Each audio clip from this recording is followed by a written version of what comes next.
First and 10 from the 47. Oh, a pick! And he's going to go! He's got the range! He's got the distance! It's going to be a touchdown, Baltimore! Oh, my! Giovanni Ball bolts his way for 6, and Baltimore's back in front! The fact that we have people shouting our names when we do something amazing or something embarrassing, it's a feeling I can't even describe.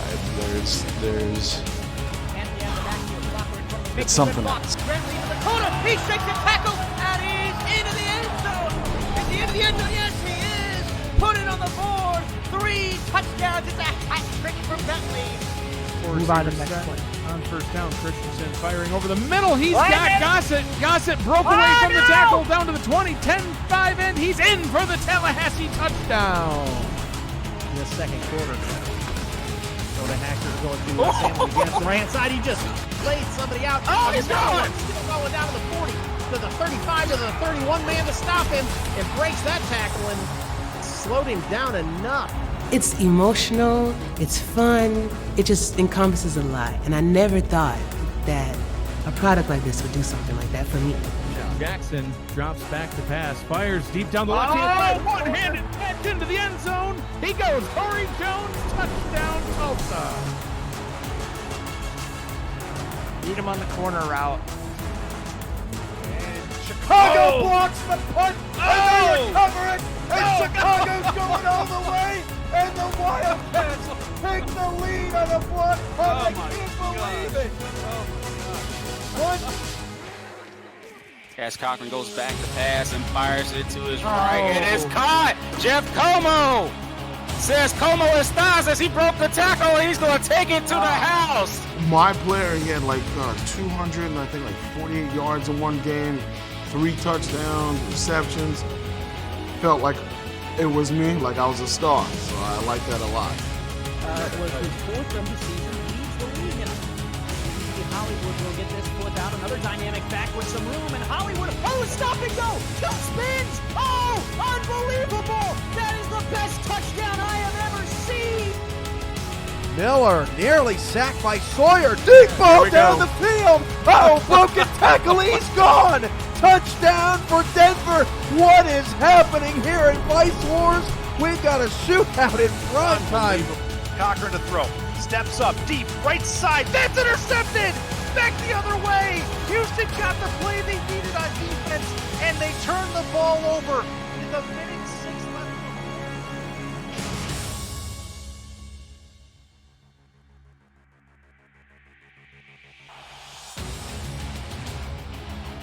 Good evening, ladies and gentlemen. Live from the Bayou, it's Simulation Football League action. Week 2, Carolina Skyhawks in town to take on the New Orleans Pharaohs. Andy Hamilton along with Stephen Mullinex here. It's 56 degrees with winds coming 10 miles per hour, 88% humidity. Stephen, it is a sticky one, but we are ready to get going. Yeah, you're absolutely right. Deep into week 2 action here in the SFL, and we've got 2 teams striving to climb that SFL ladder. Both teams with underwhelming records back in season 13, and Carolina getting their first win of the season. That's nearly as much as they had all of last season, and New Orleans looking for their first win tonight. Players are lining up now for the coin toss. You might be listening to us on ESPN 252 in Greenville or New Bern. You also might be watching on twitch.tv/Simulation FL. The game is going on here from New Orleans, Louisiana. The New Orleans Pharaohs have won the toss. They have chosen to kick, so Carolina will start with the ball. Carolina comes into the game at 1-0, defeating St. Louis on a last-second interception last week. New Orleans lost to Vancouver last week. They are 0-1, trying to get the first win in the win column. New Orleans is wearing gold with white helmets. They will kick from left to right across your TV screen. Carolina, white uniforms, blue pants, black helmets. The kick is underway, and the Skyhawks will bring it out from the end zone across the 15, across the 20. Return from Prasad will come out to the 25, and that is where we will meet the Carolina offense, led by quarterback Sully Richardson.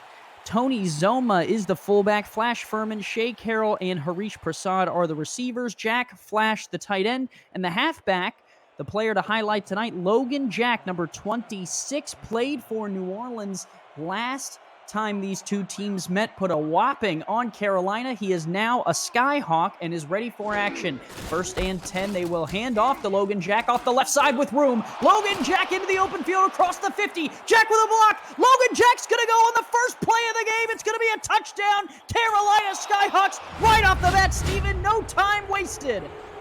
Yeah, you're absolutely right. Jack, in his homecoming back here in New Orleans, absolutely explodes out of the gate. A little stretch play to the left.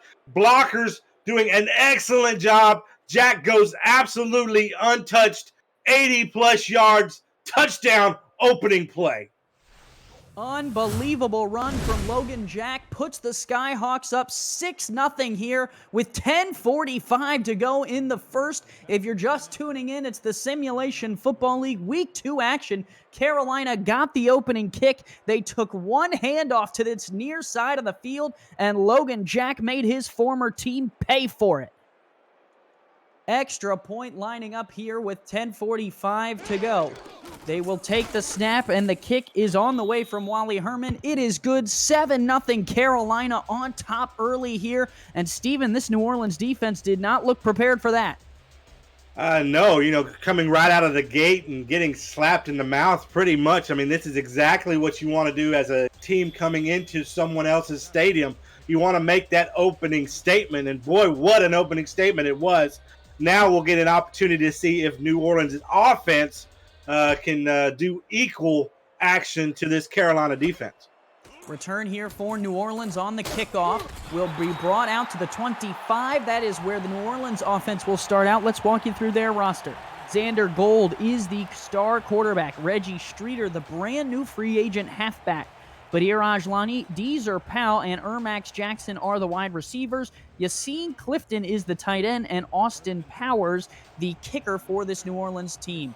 From their own 25 with 10:42, they will line up in a shotgun bunch formation. The Skyhawks put 4 down linemen. Shotgun snap to Gold. Gold moves in the pocket, floats to this near side. Incomplete, in and out of the hands of the receiver, Ermac Jackson. Well, Xander Gold, in his 4th season, this is a guy who is known for having laser accuracy, having top-tier arm strength, and there we see where he isn't afraid of those small windows, Andy. He'll try to squeeze it in there in double coverage, just couldn't connect. He had 393 yards the last time these two teams met. Last week, he had 287 in an opening week loss. Delayed handoff here to Reggie Streeter up the middle. Snuffed out well. Good tackle for the Carolina Skyhawks made by Tristan Hatley. Well, when you're talking about Reggie Streeter, you're talking about the #1 free agent acquisition this offseason. Streeter led the SFL in rushing yards last season, 2,162 yards in a mere 12 games. They will line up here on 3rd and 9. Important 3rd down. Shotgun snap to Gold. Gold stands in the pocket, floats one deep down the middle. Wide open! Touchdown, New Orleans. No one's going to catch him. He is walking into the end zone. Ermax Jackson strikes, and we have a shootout in the Bayou. Wow, Andy, you called touchdown, and he was still at the 30-yard line. That tells you how wide open Ermax Jackson was. I don't know what the defense was doing here for Carolina. The secondary dropped back and then suddenly didn't cover anybody, allowing Jackson to get behind him a good 20 yards. I mean, it wasn't even close, Andy. Unbelievable. Jackson caught 6 passes for 47 yards last week, and he surpassed 47 yards there, Steven, with one grab here with 9:59 left to go in the first. And these are two teams whose offenses last season were at the bottom of the league, and we're just seeing these opening offensive explosions. It just tells you how much a team can change from season to season. Extra point is a low snap kick on the way, and good. It is all knotted up at 7 with 9:59 here to go in the first. Andy Hamilton along with Stephen Mullinex here on the call. On stats, we have Jimmy Galvez, who is keeping us honest. And Stephen, looking at the stats here early in this game, both quarterbacks near perfect. Gold a 1 for 2 but Richardson hasn't even had to throw the ball, and they're tied up at 7. Yeah, we barely just have passed the 2-minute mark of starting this game, and we've already got 7s on the board from both teams. Prasad on the return. Harish Prasad, plenty of room, and we're going back and forth. He's got one man to outrun. He cannot do it, though. New Orleans 33 is as far as he's going to get. Steven, I thought he was gone, but catching up to him were the Pharaohs. Well, Prasad is known for this. The kickoff returner leader for season 13 averaged 29.1 yards per return, is averaging a whopping 38 yards per return so far this season. 3 in the backfield for Carolina from the New Orleans 33. Handoff to this near side. Good blocking for Logan Jack again. Logan Jack, it looked like the same play. He's across the 5, and he is going to score again. 2 carries, 2 touchdowns. Logan Jack, and Carolina's on top again. What is happening, Andy? This is pandemonium here. Cats and dogs living together. This is crazy. Logan Jack, again, 1 carry. He's got 2. Actually got a fullback and I believe a tight end there in the backfield blocking for him. And again, that stretch play to the left has been money. 2 runs, 2 touchdowns. It doesn't get any better than that. Tony Zoma, the fullback, is the lead blocker there, and he laid a big hit on the New Orleans defense in order to put Carolina back in front. 13-7 here early in the first. Wally Herman on to add the extra point. They will line up for it here, and boy, Steven, we have barely been able to catch our breath. Snap is down, kick is up and good. It is 14-7, Skyhawks on top. Wow, just back and forth. Both of these offenses showing their presence, and you got to believe at some point these defenses are going to come to play, but so far we haven't seen an inkling of that. It's just been all offensive football, and if you like those fireworks, boy, this is the game for you. And if you want to get involved in the conversation, you could head over to twitch.tv/simulationfl. Got tons of people in the chat going crazy with how crazy this game is. Return here by Arrington on the ensuing kickoff will come out to about the 28-yard line. And how's about this for efficiency, Steven? Logan Jack tonight playing against his former team. 2 carries, 108 yards so far tonight. And we are 9:38 to go here in the first. Well, I think both of these teams, it just shows you that the offensive coordinators have done their homework. They found weaknesses in the other's defense, and they have taken full advantage of that here early. Jack only 75 yards last week. New Orleans here from scrimmage will give to Reggie Streeter up the middle. He is able to grab 4. Yeah, and it seems like a mundane play at this point. You know, we're expecting every single offensive possession to be a touchdown. But certainly going to see more of that, and we're going to see a lot more of Streeter as this guy, again, the biggest free agent signing in the offseason, the biggest acquisition by any single team. You know he's going to have an impact. 2nd and 6 from their own 33. 9 minutes and a little bit of change to go. Xander Gold, a 7-step drop, fires short to this near side, caught in bounds. It's going to be a 4-yard pickup for Ermac Jackson. Yeah, and that's just a quick little dump out play there to the right, just to try to make this a more third and manageable type situation. But yeah, clearly both of these teams are geeked up for this matchup, and we're seeing some really great football here early. How could you not be? Wednesday night action here on ESPN 252 and the Simulation Football League's Twitch page. Shotgun look here for Xander Gold. He'll take the snap, quick throw across the middle, caught. A punishing hit is laid at the 48, but the catch is made and the first down is converted. Yassine Clifton on the catch. Yeah, and that's just a nice little go route on 3rd down to your tight end right down the middle of the field. Clifton comes in at 6'7", 265 pounds, so gives Xander Gold a huge target there in order to convert that for a first down.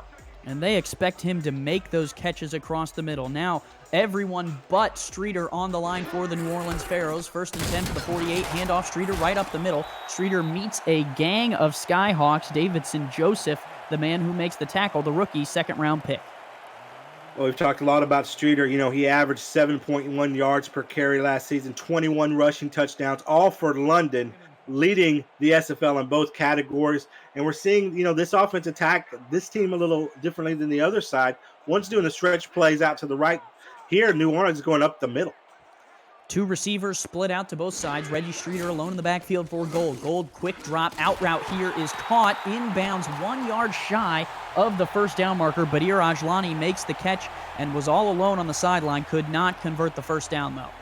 Yeah, makes the catch right at the first down marker, right against the out-of-bounds line. Those are the type of plays that, as an offensive coordinator, you wish that they could take upfield, but his momentum was leading him out of bounds. The pass was leading him out of bounds, and he just naturally went there, and at least this 3rd and 1. 3rd and a yard from the 43. New Orleans has everyone on the line except for Streeter again. 4-3 look out of the Skyhawks. They will give to Streeter up the middle. No! Stuffed right in the middle of the field. Carolina said not today. Shravan Prasad was right there. Yeah, you're absolutely right. And, boy, what a great defensive stop here at the Carolina 4-3. Puts them out of field goal range. Looks like they may go for it here. Offense on the field for the New Orleans Pharaohs. They are 0-1 down by 7 here with 7 minutes to go in the first, and they are willing to maybe take a chance trying to get Carolina to jump off sides here. Play clock down to 10. Got to be careful not to take a delay of game. One receiver to the top of the formation, 2 fullbacks in, but no, they will burn the timeout with 6:48 to go. And they tried to get Carolina to jump, but that defensive line composed of Riley Combs, Phil Hall, and Christopher Colon stood still. Yeah, there's so much action there in the early part of this quarter that it kind of felt like you maybe need to go for it there on 4th down. You're on the enemy side of the field. You're within knocking distance of maybe a field goal range there, but they're going to do the smart thing. They're going to go ahead and punt here on this 4th one. Xander Gold, 4 of 5 tonight for 95 yards and a touchdown, but they will send on Gordon Grasmanis to punt it away. Kick is high and angled towards this near side. It's going to bounce at the 10 and get stopped. Oh, no, he walked into the end zone. It's a touchback. Well, you can see the special teamer there try to curve back into the field, but it's just his momentum took him just barely over the line, and now they give New Orleans the ball on Carolina's they give me the Skyhawks the ball on their own 20. 6:39 to go. A 14-7 lead for the Carolina Skyhawks. Steven, they have run 2 offensive plays and scored 2 offensive touchdowns. They're in a 3-receiver set here on 1st and 10. It would be 80 yards to the end zone. Quick throw is caught. And for the first time tonight, the Carolina Skyhawks are tackled in the field of play on offense. Flash Furman's down to the 30. Yeah, and they do a nice job of spreading out this offense. And actually, Flash Furman there just sitting in the slot does a nice little slant route towards the middle of the field. And it's an easy pitch and catch because New Orleans defenders are playing back so far. Let's take a look at this New Orleans defense. Chris Leone, Ovaltine Jenkins, Zig Washington, and Ray West are the defensive linemen. Bryce Lincoln and Levant Irvine are the linebackers, and the secondary is Aaron Arrington, Rolliman Hood, Dante West, and Tank Bennett. Second down carry here for Logan Jack. Gets out to the 35 and moves those chains now up to 113 yards on the night. And I'm surprised they don't continue to try and test that the outside run. It's been so successful there. They just choose to go down the middle.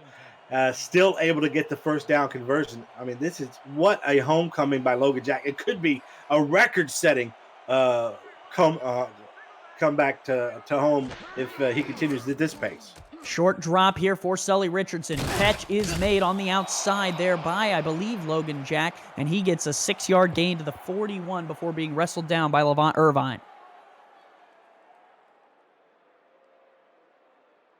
Well, in their last contest, Logan Jack, the last time these two teams met in August of 2019, Logan Jack had 155 yards. That was in a New Orleans Pharaohs jersey. Now out there in the Skyhawks jersey, he takes this carry again and rumbles forward to the 44, just a few inches short of a first down, already up over 120 yards tonight. Yeah, and he got stopped actually at the line of scrimmage, but the defense's pursuit actually helped to push him closer to the first down marker. They marked him short, though, so it'll bring up 3rd and inches. Zoma and Jack are the only two in the backfield. Richardson has Harish Prasad to the far side of the field. They will give to Logan Jack, and he gets just enough for the first down. Yeah, and give that a lot of credit to the fullback there in Zuma, able to get a pivotal block, and Jack just following Zuma, the 6'2", 240-pound fullback, who gets an excellent block and just makes just enough of a sliver of an opening for Jack to get that first down. 1st and 10 from their own 45, looking to get over the midfield stripe. Sully Richardson will take a 3-step drop, floats one to the far side, a diving catch, no, in and out of the hands of the receiver. He was trying to hit Jack Flash, the tight end. He had the man beat, but just could not haul it in. Yeah, talk about the athletic ability of your tight end. 6'6", 250, making that leap. He had to use every bit of his frame to try and bring that ball in, just thrown out there just a little bit too far. He was one-on-one with Cornelius Arthur, the outside linebacker, but could not haul it in. They're trying to extend this 7-point lead after they forced New Orleans into a 3-and-out. They will face 2nd and 10 here. New Orleans only going to bring 4 on the pressure. Richardson drops, throws, and that is incomplete. Was trying to find Flash again on a little bit of a slant route across the middle. It'll bring up 3rd and 10. Yeah, and they've had success in that 4-wide set, spreading out the defense and then going to those slant routes. But just here, the passes just seem to be just a little bit off, just a little bit too far there. Really should have brought that in, though. 3rd and 10 from the 45. 4 receivers split out for Sully Richardson. Lone back is Logan Jack. New Orleans brings 4. Richardson going to take a shot down the field. Caught! Deep post for Harish Prasad. Gets him all the way into New Orleans territory at the 30-yard line. Yeah, Andy, and they spread them out again. They go to this 4 wide. So what they're doing is they're using really 2 dynamic or 2 extremes of these formations. One, they'll run a tight formation to run that stretch play out of, and then they'll spread you out 4 wide, and they have this defense and this secondary on their heels. Prasad was working on Dante West. Tank Bennett came over and cleaned it up, and it'll set up a new set of downs as they move the chains here on the road. 14-7, Carolina on top. Richardson drops the throw again. Corner route caught on the outside. The catch is made by Flash Furman down to the New Orleans 11. This Carolina offense is moving. Yeah, you're absolutely right. They've got clicking on all cylinders here. Just looks like they can't be stopped either through the air or on the ground, and this just speaks really well for them playing here on the road. And Carolina, with a 7-point lead with 3:27 to go here in the first, is trying to extend this lead, and they are in the red zone here on the road. Shotgun snap to Richardson. Short drop, throws near side to the end zone. Touchdown, Carolina Skyhawks. Harish Prasad catches that baby, and that's in the crib. It's 20-7 Skyhawks. Well, like gravy on a biscuit, it's all good for the Carolina Skyhawks right now. This little corner route, Prasad is wide open. There isn't a defender anywhere near him, maybe 5 yards away, and he just can't give one of the top wide receivers here in the SFL that much room. It just makes it too easy. Makes up for getting caught on that earlier kick return. It looked like he was going to take that to the house. They were right here on ESPN 252 when they interviewed the Prasad brothers about a week ago. They were talking about his stats and how he needed to get his stats up, and he does so there with a touchdown catch in this first quarter, and the Wally Herman extra point is up and good to extend the lead 21-7, Carolina on top of New Orleans.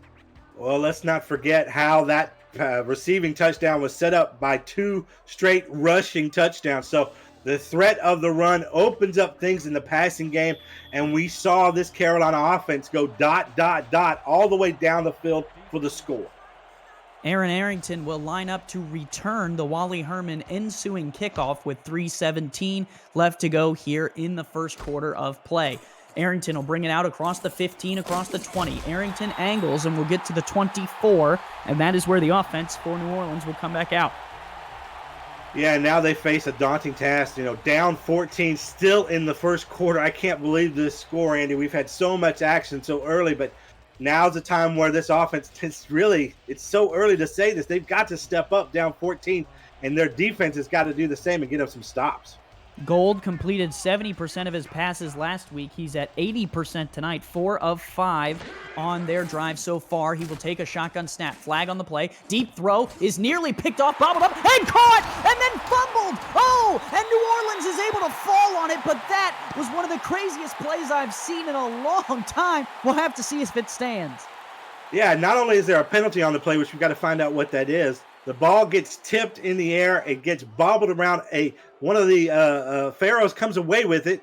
And now there's an offensive holding on that play. The play will not stand. The holding is called on Maurice Gentry down in the shotgun. Sometimes for those big men, it's hard to defend the defensive linemen who are just getting so athletic, Steven. The catch was made, fumbled, and then recovered by New Orleans. And after all of that, it's just going to be a 10-yard loss for New Orleans. No further. Welcome to the SFL. For those of you who are not in the SFL, you can join on simulationfl.net. Gold, shotgun snap will float one to this near side, nearly taken away. Carolina was sitting under it. Zane Doty was the hero last week with a pick six to win it. He could not make the interception there. Well, that's the same corner route that Carolina just scored a touchdown on, but here we see Carolina's defense recognizing that route and in perfect position to pick it off, just couldn't come away with the ball. Carolina beating St. Louis last week. St. Louis is also in action right now.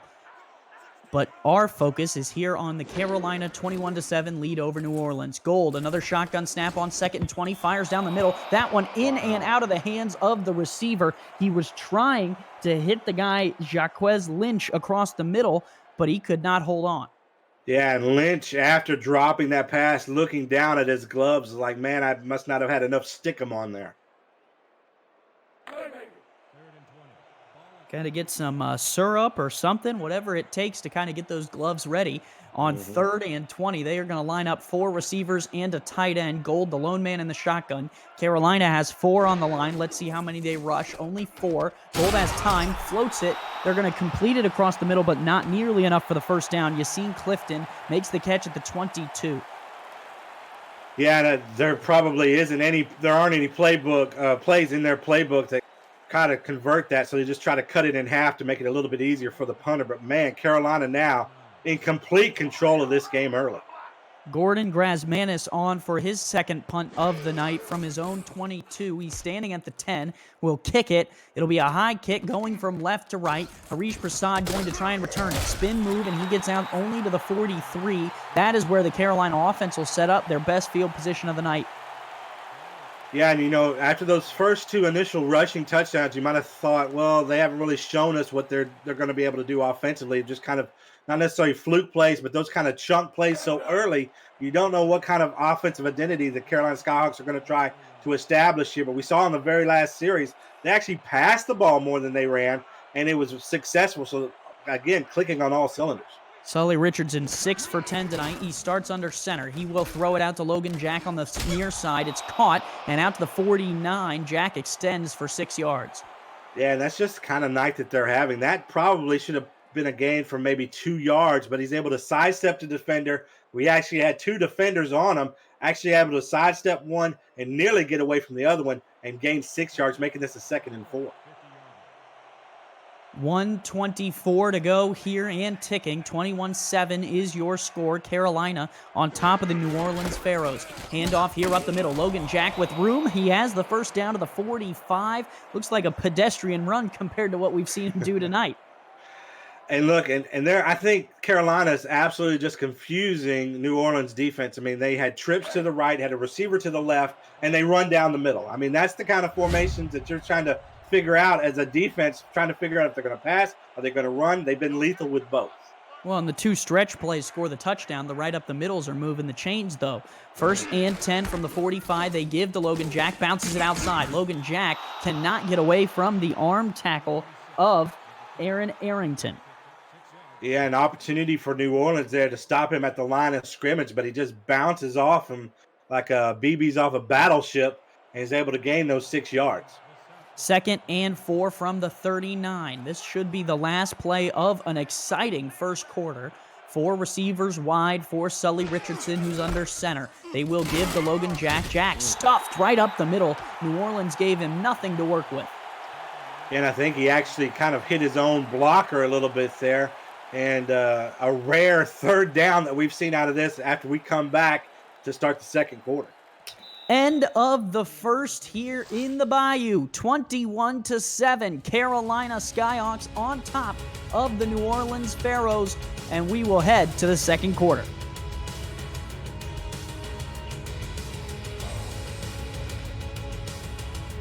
Second quarter action here in New Orleans, Louisiana. Andy Hamilton along with Stephen Mullinex. We are live on the Simulation Football League Twitch page as well as ESPN 252 in Greenville and New Bern. 11 minutes on the clock. First play is a handoff to Logan Jack on 3rd and 4. He's able to fall forward for 2, but Levant Irvine gets the stop for the Pharaohs. They're going to get the ball back.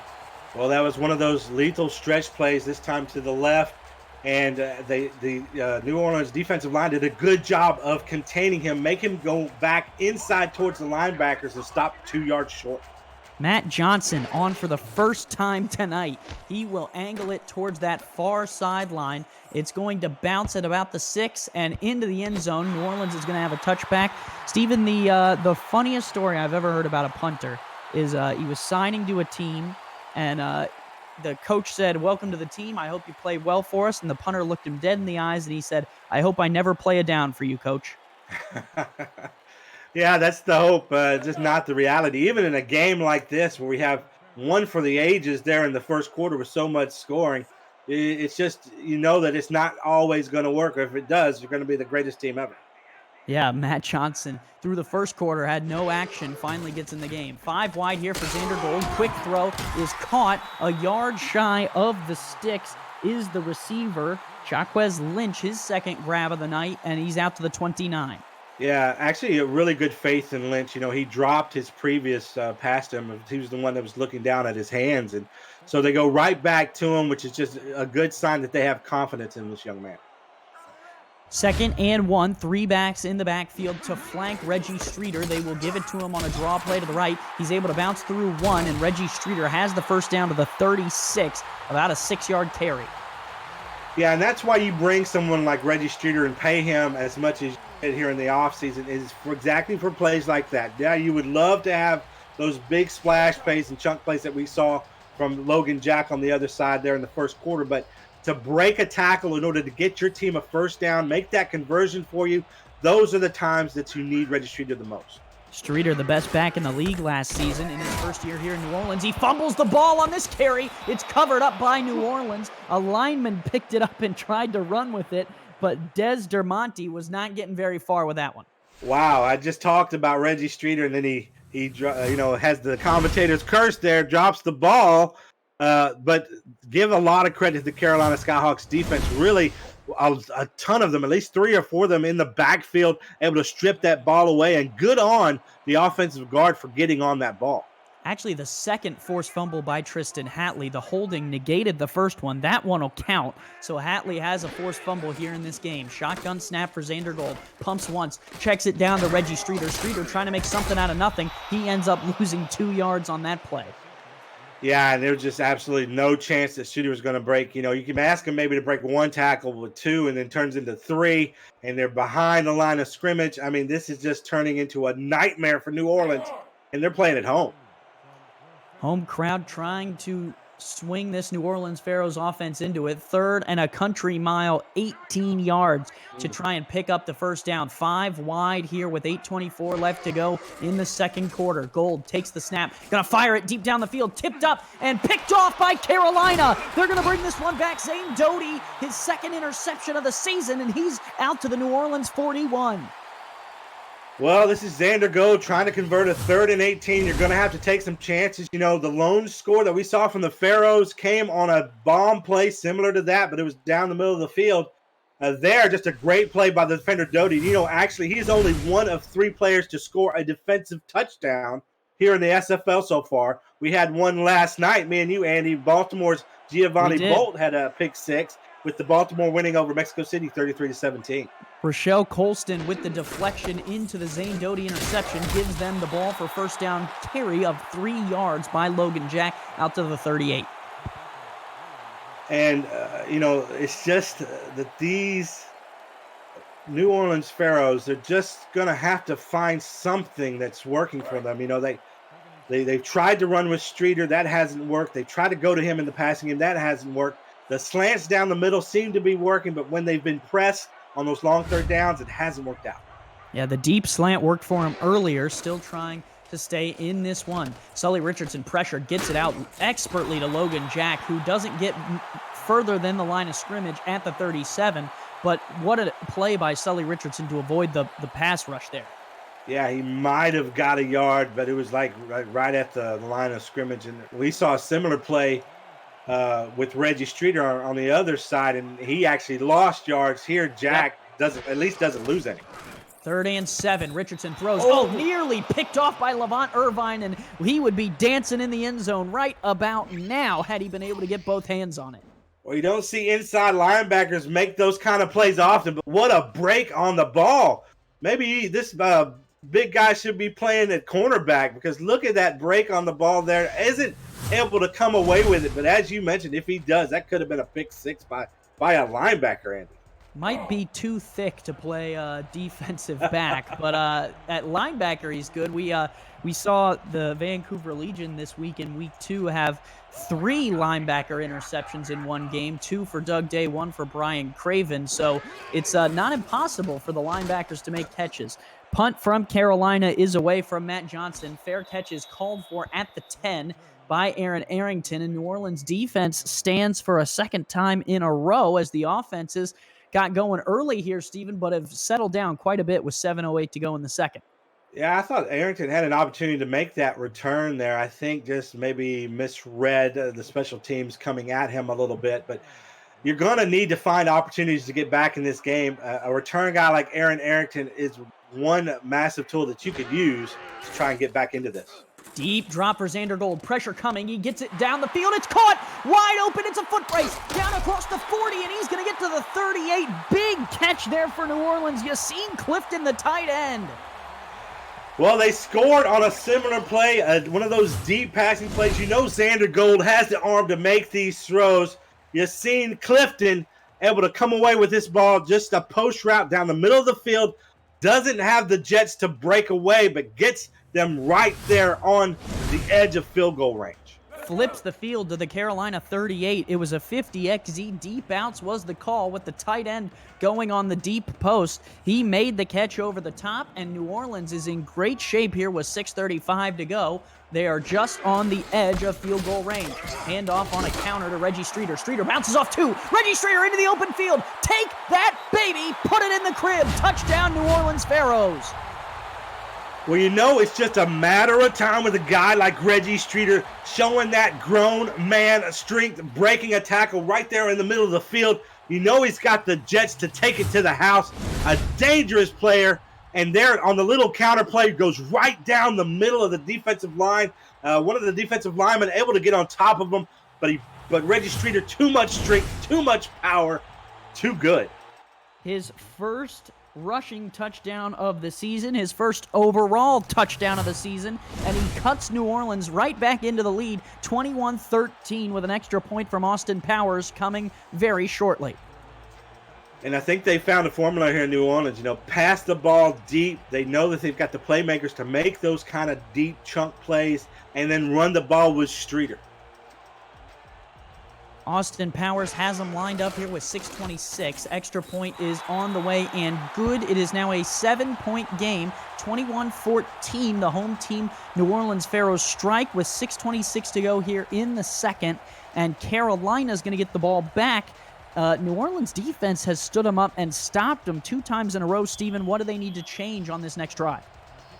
Yeah, I still think that, you know, everything has been participated by the runs, those outside stretch runs by Jack. I would continue to try and strike there.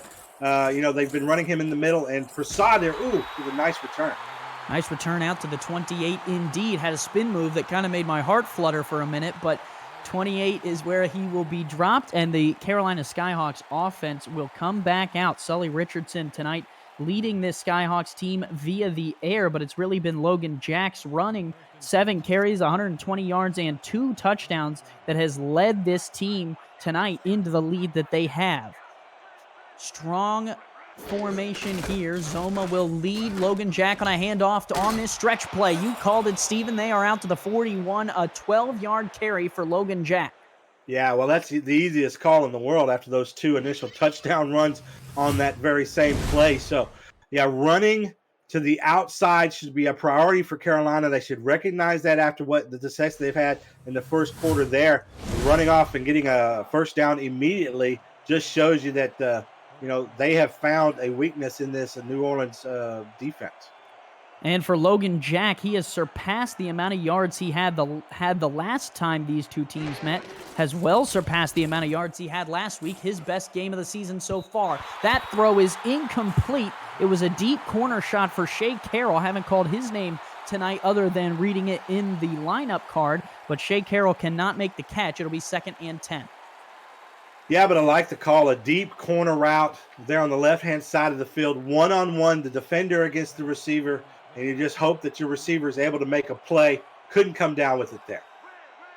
It is going to be 2nd and 10 from the 41. They will give the Logan Jack right up the middle, stonewalled. No yards for Logan Jack. Coming on an outside blitz to make the play was Cornelius Arthur. Yeah, and meets him right there at the line of scrimmage and says no further to Jack, who's been running all over this Pharaohs defense. So that'll set them up here for 3rd and 10. They are going to need to get to the New Orleans 49 in order to move the chains. Carolina at their own 41-yard line. Short drop for Richardson. Toss over the middle to Harish Prasad. Punished for that catch by Levant Irvine. Only able to get 5. It's going to be a punt. Yeah, and that kind of a play, it's not a give up necessarily because Prasad has such great returning abilities and such great ability after the catch, but to ask him to get 5 yards in the heart of that defense on a critical 3rd down play is a tough ask. So they will send out the punter, Matt Johnson, to punt it for the 3rd drive in a row. His kick is high. It's going to be right down the middle. Arrington going to try and return it. Aaron Arrington shakes off 2. Arrington, a decent return out to the New Orleans 27. That is where they'll start with 4:39 to go. And Arrington, a little bit frustrated, wanted a little bit more yardage on that return. Yeah, you get a feeling, though, that the momentum has shifted here at home. Indeed. Here in New Orleans. And after it looked like Carolina was going to run away with this thing, now suddenly the Pharaohs have an opportunity to tie and maybe even take the lead in this game on this series. Reggie Streeter up to 7.1 yards per carry. Both running backs having great nights so far. One back in the backfield for Xander Gold. Short drop, quick throw in and out of the hands of his receiver. Trying to hit Yassine Clifton on a quick post. Could not make it happen. Yeah, and should have made it happen. I mean, he did have to turn his body towards the quarterback in order to try to bring that in. But Xander Gold, really short drop there under center. Actually does a little stutter step back to give his receiver a little bit more time to get open. Should have made that catch. Was right in the breadbasket. Heavy formation with Streeter, the lone back, in the backfield. 4-3 look out of Carolina. They're going to run the screen. Reggie Streeter, no blockers in front, puts one man down and is only able to get 7 yards. It'll be 3rd down and 3. Tackle made on the Carolina side again by Davidson Joseph. And again, Streeter showing his value, able to break that initial tackle. Probably should have been a 3rd and 5, 3rd and 6. It's a 3rd and 3, only because of his ability to put that man on the ground, that first defender, and break that tackle. 3 yards stand between New Orleans and a 1st down. They need to get to the 37. 4:05 to go here in the 2nd quarter of play. 21-14, down by 7. The Pharaohs are going to swing it out to Reggie Streeter. Streeter has the 1st down and more out across the 40. He's going to get to his own 40-yard line, and Reggie Streeter moves the chains. Yeah, absolutely. Love the call by the offensive coordinator there. Just looking to use Streeter as a receiver out of the backfield. He was wide open to the left-hand side, didn't have a defender around him, was easily able to get that 1st down. The Carolina defense has Riley Combs, Phil Hall, Christopher Colon on the defensive line. David Harrell, Forrest Stark, and Trevon Prasad are the linebackers. Zane Doty, Davidson Joseph, Rochelle Colston, and Tristan Hatley are the secondary members. Carry for Reggie Streeter will lose a yard. It'll be 2nd and 11. And just a nice job of Carolina actually stuffing those rushing lanes, forcing Streeter to go to the outside where there was a defender waiting on. 4 down linemen here. Xander Gold will start under center with 3 receivers wide. Reggie Streeter, the lone man in the backfield from his own 40-yard line. 3:14 and ticking. They will hand off to Streeter off this right-hand side, and Trevon Prasad for the 2nd play in a row was right there to meet Streeter. Well, it's no surprise that the Pharaohs are turning to Streeter here at this point, but we've seen them really, all their points are sparked by the deep ball. So here, 39, an opportunity now for Xander Gold to showcase his golden arm and see if he can make this conversion. From the 41, Xander Gold will take the snap. Pressure coming. He cannot evade the pressure coming from Riley Combs. She gets to him, and it's a sack for the Carolina Skyhawks. And the Skyhawks defense gets in the backfield quickly. Just a failure by this offensive line. Not able to for Gold's receivers to get downfield.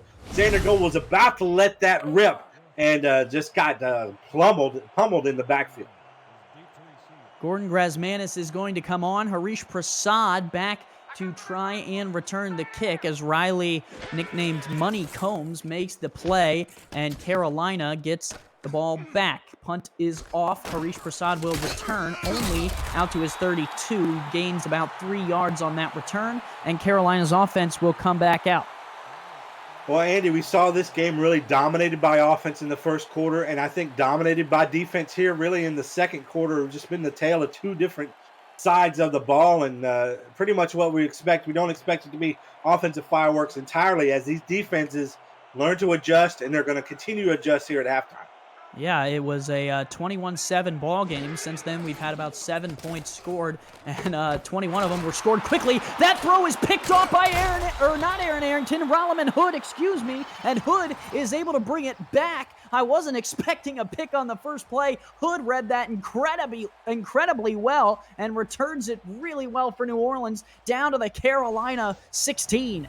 Yeah, Sully Richardson just wasn't able to see over the offensive line, didn't see the defender, Rolliman Hood, and threw the ball to the side where you had trips receivers running all different kind of formations, trying to cause some natural pick plays, ended up just blinding the quarterback, causing that interception.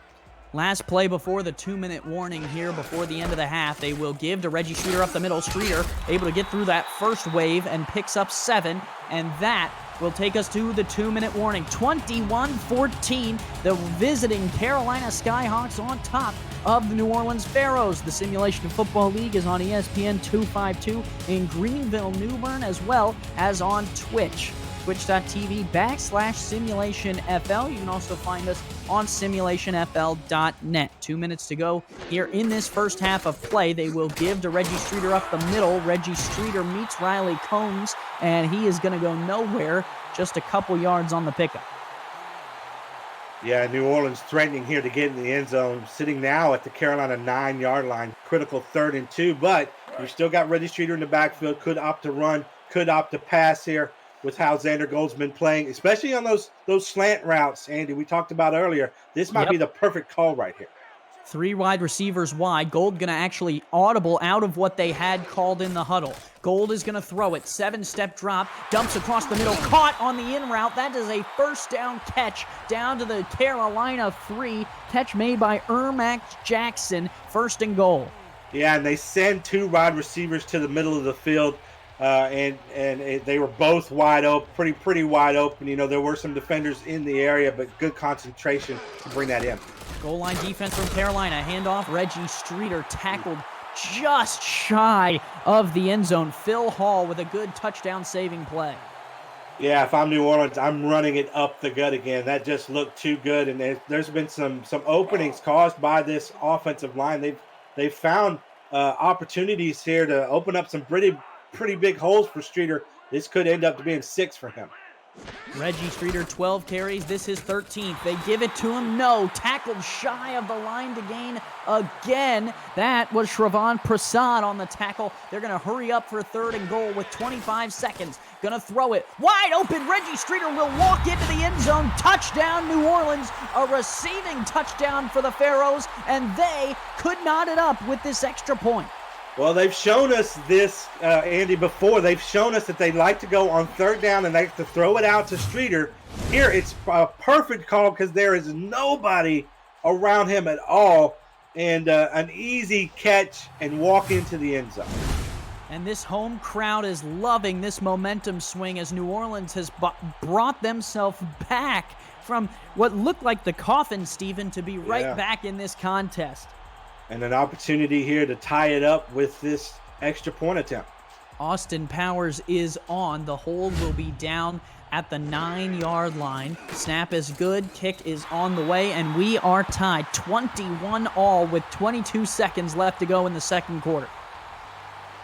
And, you know, in order to score that touchdown, New Orleans was on second down, and they tried to run the ball and weren't able to get in, but they had 2 plays called in. They had 2 plays called in the huddle.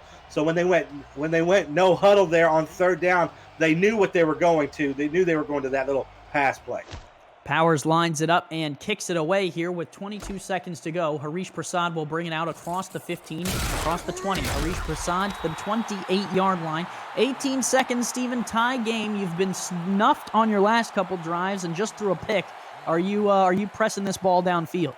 Now, I'm not. They might be, but I'm not. I'm not going to risk another interception this close into field goal range and pick 6 territory. I'm just going to run this ball or run the clock on some short out. Bunch formation here with Logan Jack, the lone man in the backfield. Richardson short drop, quick throw, caught. That is going to be a 5-yard pickup. It was not an easy throw, but it was made right in front of Levon Irvine. Yeah, and Irvine was right on top of the receiver as soon as he caught it. You know, we saw Irvine earlier tip a pass away on that. I'll nearly come away with a pick 6. Just a dangerous play, but one that doesn't cost him. That will take us to the half. 21-all. Carolina Skyhawks and New Orleans Pharaohs all knotted up here at the end of one half. Stephen, the highlights started flying nearly immediately after the 2 teams took the field. They've calmed down just a bit, and at the half, we are all knotted up, and would you expect anything less? No, I wouldn't. And well, we're going to see a lot of highlight plays here because there were just so many there in the first half, but I think the storyline here that we can come away with is just like Carolina looked like they were in such control of this game. And then New Orleans, though, didn't crack under that pressure, which is important. Their defense stepped up in the second quarter, and then they're able to score 14 points in the second quarter. So their offense came alive while their defense was able to hold Carolina to zilch. And very interesting, as they walk out onto the field for the second half, Stephen, it'll be like instead of you're playing a 44-minute game, you're just going to cut it down to a 22-minute game. All knotted up, 0-0, you reset.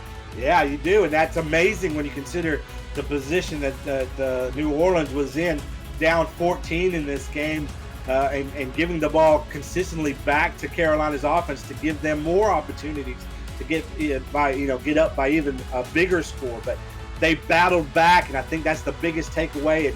And you know, we talk about the Rick meter and where the momentum is in a game. Well, the momentum is clearly with New Orleans here.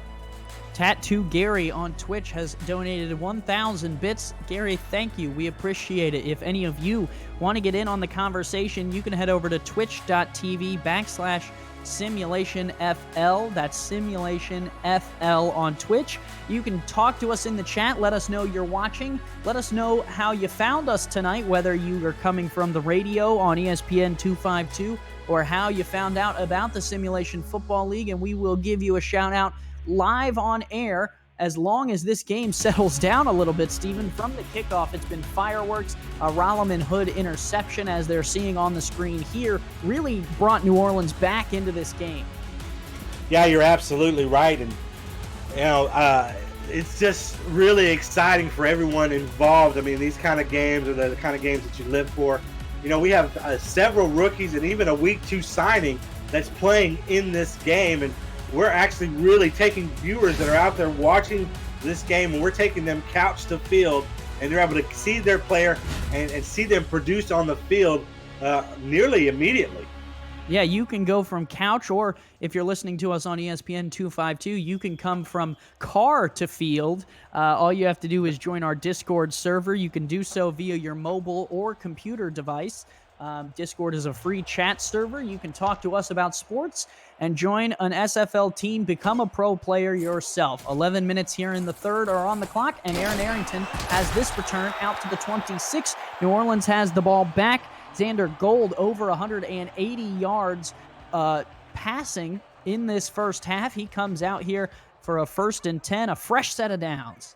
Yeah, and most of those actually coming on really 2 big chunk plays, able to go down the field. Once to Ermax Jackson for a touchdown, and once to Yassine Clifton that set up a Reggie Streeter rushing touchdown. So I'd expect them to look deep often here. Shotgun look, 2 receivers to the bottom of the screen, looking to throw, dump off short underneath. That is caught by Clifton, 5-yard catch. Yeah, just a nice little find. Not trying to push it too much here, Xander Gold. You're back to 21-21. You're tied up. So maybe a little bit more conservative game plan.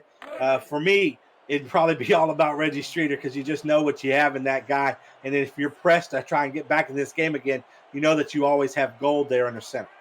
Dark Magician Chaos Girl says this is her first time watching the SFL. Now she has something to watch when the NFL is over. Glad to have you. That throw is complete across the middle to the 40. First down there to Yassine Clifton, and they move the chains, and Xander Gold, QB rating of 119.2. And we actually do have several females here in the SFL, an opportunity for you to get on the field as well. We actually have 2 playing in this game. Michelle Colston, Riley Combs, both on the Carolina defense. Just great to have everyone and welcome everyone here to getting on the field. Both female players for Carolina on the field right this second, trying to defend a 5-wide set for Xander Gold. Gold, quick toss across the middle. That one is caught by Ermax Jackson to the 46. They move the chains again. And New Orleans, after that interception, Steven, has the chance to double up here after the half since they chose to kick the opening kickoff. Yeah, and taking full advantage of that momentum that we talked about at halftime and doing so down, here early on in the middle of the field. So Xander Gold finding everyone like a buffet, anything that he wants available in the middle of the field right now. 3 wide receivers, 2 back in the backfield. They give to Reggie Streeter with a blocker up in front. Streeter stood up and dropped. And I tell you what, Tristan Hatley and Davidson Joseph have both been really good in run coverage tonight. Yeah, and there in particular, Elvis Berry actually coming up and making that tackle. It's tough for defensive back to have to bring down somebody like Streeter, who's 6'2", 234, but did it really well there. Handoff again to Reggie Streeter with a blocker in front. Streeter bursts forward, able to pick up another 7. It'll be 3rd and 1 from the 38. So critical time here for Carolina. We're right on the edge of field goal range. A critical 3rd and 1 here. If Carolina could get a stop, they may be able to prevent New Orleans from taking the lead. Carolina 1-0 coming into this game. New Orleans 0-1. New Orleans trying to get their first win. Carolina trying to stay perfect. 3 in the backfield. Reggie Streeter the lone back. They give to Streeter. First down carry. Almost easy the way he smoothly ran right through that hole. 73 yards for Streeter tonight through 3 quarters. Looks really good unless you compare him to Logan Jack, who's up over 115 yards. Yeah, those chunk plays really skew those numbers, but certainly Jack earned those numbers and has been running well despite maybe not those running off those chunk plays there in the second quarter. Hand off to Streeter, stood up and dropped there. David Harrell was in the backfield right away. Actually, the week 2 signing for Carolina. He, Steven, went from the chat in Twitch to the field for Carolina in under 7 days, and anyone listening can do so as well.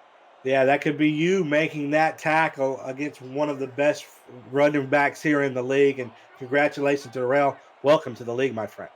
I formation here for Xander Gold under center at the 37. 2nd and 12. Gold deep drop. Plenty of time in the pocket. Delivers. Caught. First down. New Orleans all the way down to the Carolina 21. Catches made by Ermac Jackson. We might have to change his middle name to Reliable. Yeah, and maybe change his middle name to Middle because he's been finding success in the middle of the field here. Just a nice little crossing route there. A really deep one and able to make the catch despite being surrounded by a sea of Carolina defenders. 1st and 10 from the 21, just over 7 minutes to go here in the 3rd quarter of play. 3 receivers wide for Gold. Short drop, pressure coming, has to get it off to Reggie Streeter on the outside. Streeter dropped on the outside. Good tackle made by Zane Doty. Yeah, not a design play to go to Streeter, just kind of a security outlet. Didn't see anyone, Gold didn't see anyone open, so he just kind of threw it out there to Streeter to get that 1-yard gain. 2nd and 9, just on the edge of the red zone at the Carolina 20. 6.5 minutes to go here in the 3rd quarter of play. Gold under center will give to Reggie Streeter up the middle. Streeter plows through one. Streeter to the end zone. Put that baby in the crib. Touchdown, New Orleans. They take the lead. Well, there it is again, his power and strength on display. Reggie Streeter, that's why you pay the man the big bucks there in the offseason. He just has the patience, Andy, to let his blocks develop and he doesn't leave yardage on the table. He will get every inch that he can. There, again, breaking that initial tackle means everything, gives him a burst, isn't touched again. Their first lead tonight here at home. It is 56 degrees, but I'm sure this New Orleans team is on fire the way they have fought back into this game. And it really starts with defense, Andy. The defense has been able to stop what was an onslaught by this Carolina Skyhawks offense, and they have allowed their offense in New Orleans to get back into this game and now leading this game. Extra point is up and good, 28-21. The New Orleans Pharaohs on top for the first time tonight. Carolina is down for the first time tonight on the road and might be experiencing a little bit of shell shock. They were up 21-7 at one point, and New Orleans has just taken this game back. And I think they just got to get back to the basics of running Jack successfully and efficiently. You know, as this score, as they start to fall behind, they're going to want to pass more, and that might lead right to New Orleans' hands. Harish Prasad will bring the return out to the 28. Sully Richardson comes back out onto the field for the first time in this second half and is going to try and get Carolina back into this game. Yeah, and he can absolutely do it. We've seen him have success here in this passing game. But again, I think you can't shy away from the running game this early, midway through the third quarter.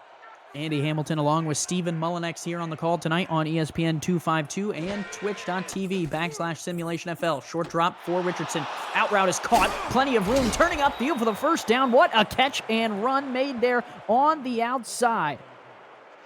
Well, Jack Flash, the tight end, living up to his name here, showing flashes of potential as he actually was able to turn upfield after this little out route that was leading him out of bounds. With just nice athletic ability to turn his body a full 360, orientate himself where to go and know where to go. You know, we've seen follies and players run the wrong direction on some of that because, you know, they have to spin to catch that ball. But they're just knowing his positional awareness. Great play. 4 receivers wide, 1 back in the backfield. Logan Jack, the lone man. 4-4 look out of New Orleans. Sully Richardson pressured and dropped. A sack for the New Orleans Pharaohs will drop Carolina behind the chains. Big play made there on the defensive side. That's Zig Washington. And let me tell you what, how rare that is for these two teams. Last week, both of their quarterbacks were only sacked once. So these offensive lines do a really good job of protecting the quarterback, just not on that play. An important play that could swing this game here with 5:20 to go in the third. Richardson going to throw, dumps it out to to Logan Jack with plenty of room. Jack able to make up a ton of that lost yardage, makes it 3rd and 3 with that catch. Yeah, give a lot of credit to Aaron Erickson, though, able to bring Jack down. That he could have been gone for 6 again on that little pass play. But you're absolutely right. Makes this a nice 3rd and manageable for the Carolina Skyhawks. Skyhawks going right to left across your TV screen. Grass getting a little muddy here in New Orleans, but still mostly on the green side. 4-3 look out of the Pharaohs. They give right up the middle to Logan Jack. Jack stonewalled at the first down marker. It looked like he had it with room to run, and then he was stood up and dropped. Yeah, an absolutely bruiser of a hit there by, I believe, the linebacker. Didn't get the number, but boy, what a way to actually outmaneuver the blocker that Jack had in front of him and get to the running back before he can cross the first down marker. Snap back, it's a fake punt, and the punter's going to get dropped. They tried the trickery on 4th down, and New Orleans was not too wise to it. Making the tackle was Andre Daniels, and the Pharaohs are going to have incredible field position. Well, anytime you feel like you've got to make your punter a quarterback, you know your team's probably in trouble, Andy. And here, the punter just couldn't find anyone open as the Pharaohs played that perfectly. We talked about this defense taking control of this game. Well, there's a little bit of a special teams play for you as well. Well, can you really blame them? A 21-point run for New Orleans. Yeah. They get the ball back here. I don't know if a pass was right on 4th and 1, maybe a run. Reggie Streeter stuffed in the backfield. Carolina now bringing the heat. Forrest Stark with a leveling hit. Well, going back, yeah, I mean, obviously Carolina feeling like they need some kind of spark here, Andy. They're just not getting it from their offense, so trying to do it on special teams. But I think you're right there on a 3rd and inches. A run would have been preferable than a pass. 3 wide here on 2nd and 11. Short dropper, Xander Gold fires across the middle, bobbled up and picked off. Carolina has the football back. It's intercepted by Zane Doty, his second. And Doty having himself a day. We talked about him being one of the people to have players to have a defensive touchdown so far. 2 interceptions in this game, and look, give a lot of the credit to the pressure Carolina was able to get on Xander Gold as he threw that one, and it got bobbled up, tipped up, and picked off. His 3rd interception of the season will put him tied for the most in the Simulation Football League through 2 weeks, and we still have a 3rd and 4th quarter to go. Handoff here to Logan Jack will go for a yard with 3:40 left to go here in the 3rd. Carolina down 28-21, gets the ball back. Well, you love the takeaway by your defense, but now as an offense down 7, you got to do something with it. That I think it's going to really fall on the back of Logan Jack to try and make one of those big chunk runs again. 4-3 look here out of New Orleans. Short drop by Richardson, dumps it out to Logan Jack. Jack dropped. Boy, and I tell you what, that linebacker is making some hits out there. That was Oval Jenkins that I wasn't able to call in the previous play, but boy, he is laying the wood out there, probably making Logan Jack think twice about catching those passes from now on. 3rd and 9 from the Carolina 33. 2:51 to go and ticking here in the 3rd quarter. They need to get out to the 41-yard line, if not the 42, to get the first down. 4 wide for Richardson. 5-step drop. Richardson not protected well. He's dropped. New Orleans has their 2nd sack of the night. It's a big one. It forces 4th down. Zig Washington, his 2nd. Yeah, and Sully Richardson there was going to pass the ball, but thought better of it, brought it back in just in time to take that sack. And they are going to send Matt Johnson out. He attempted a pass on his last punt attempt, and he will kick this one probably smartly here in the 3rd to flip the field. Arrington going to bring it out across his 40 to the 42, and that is where the New Orleans offense will step out. Xander Gold just threw an interception moments ago, but he will bring his team back out onto the field.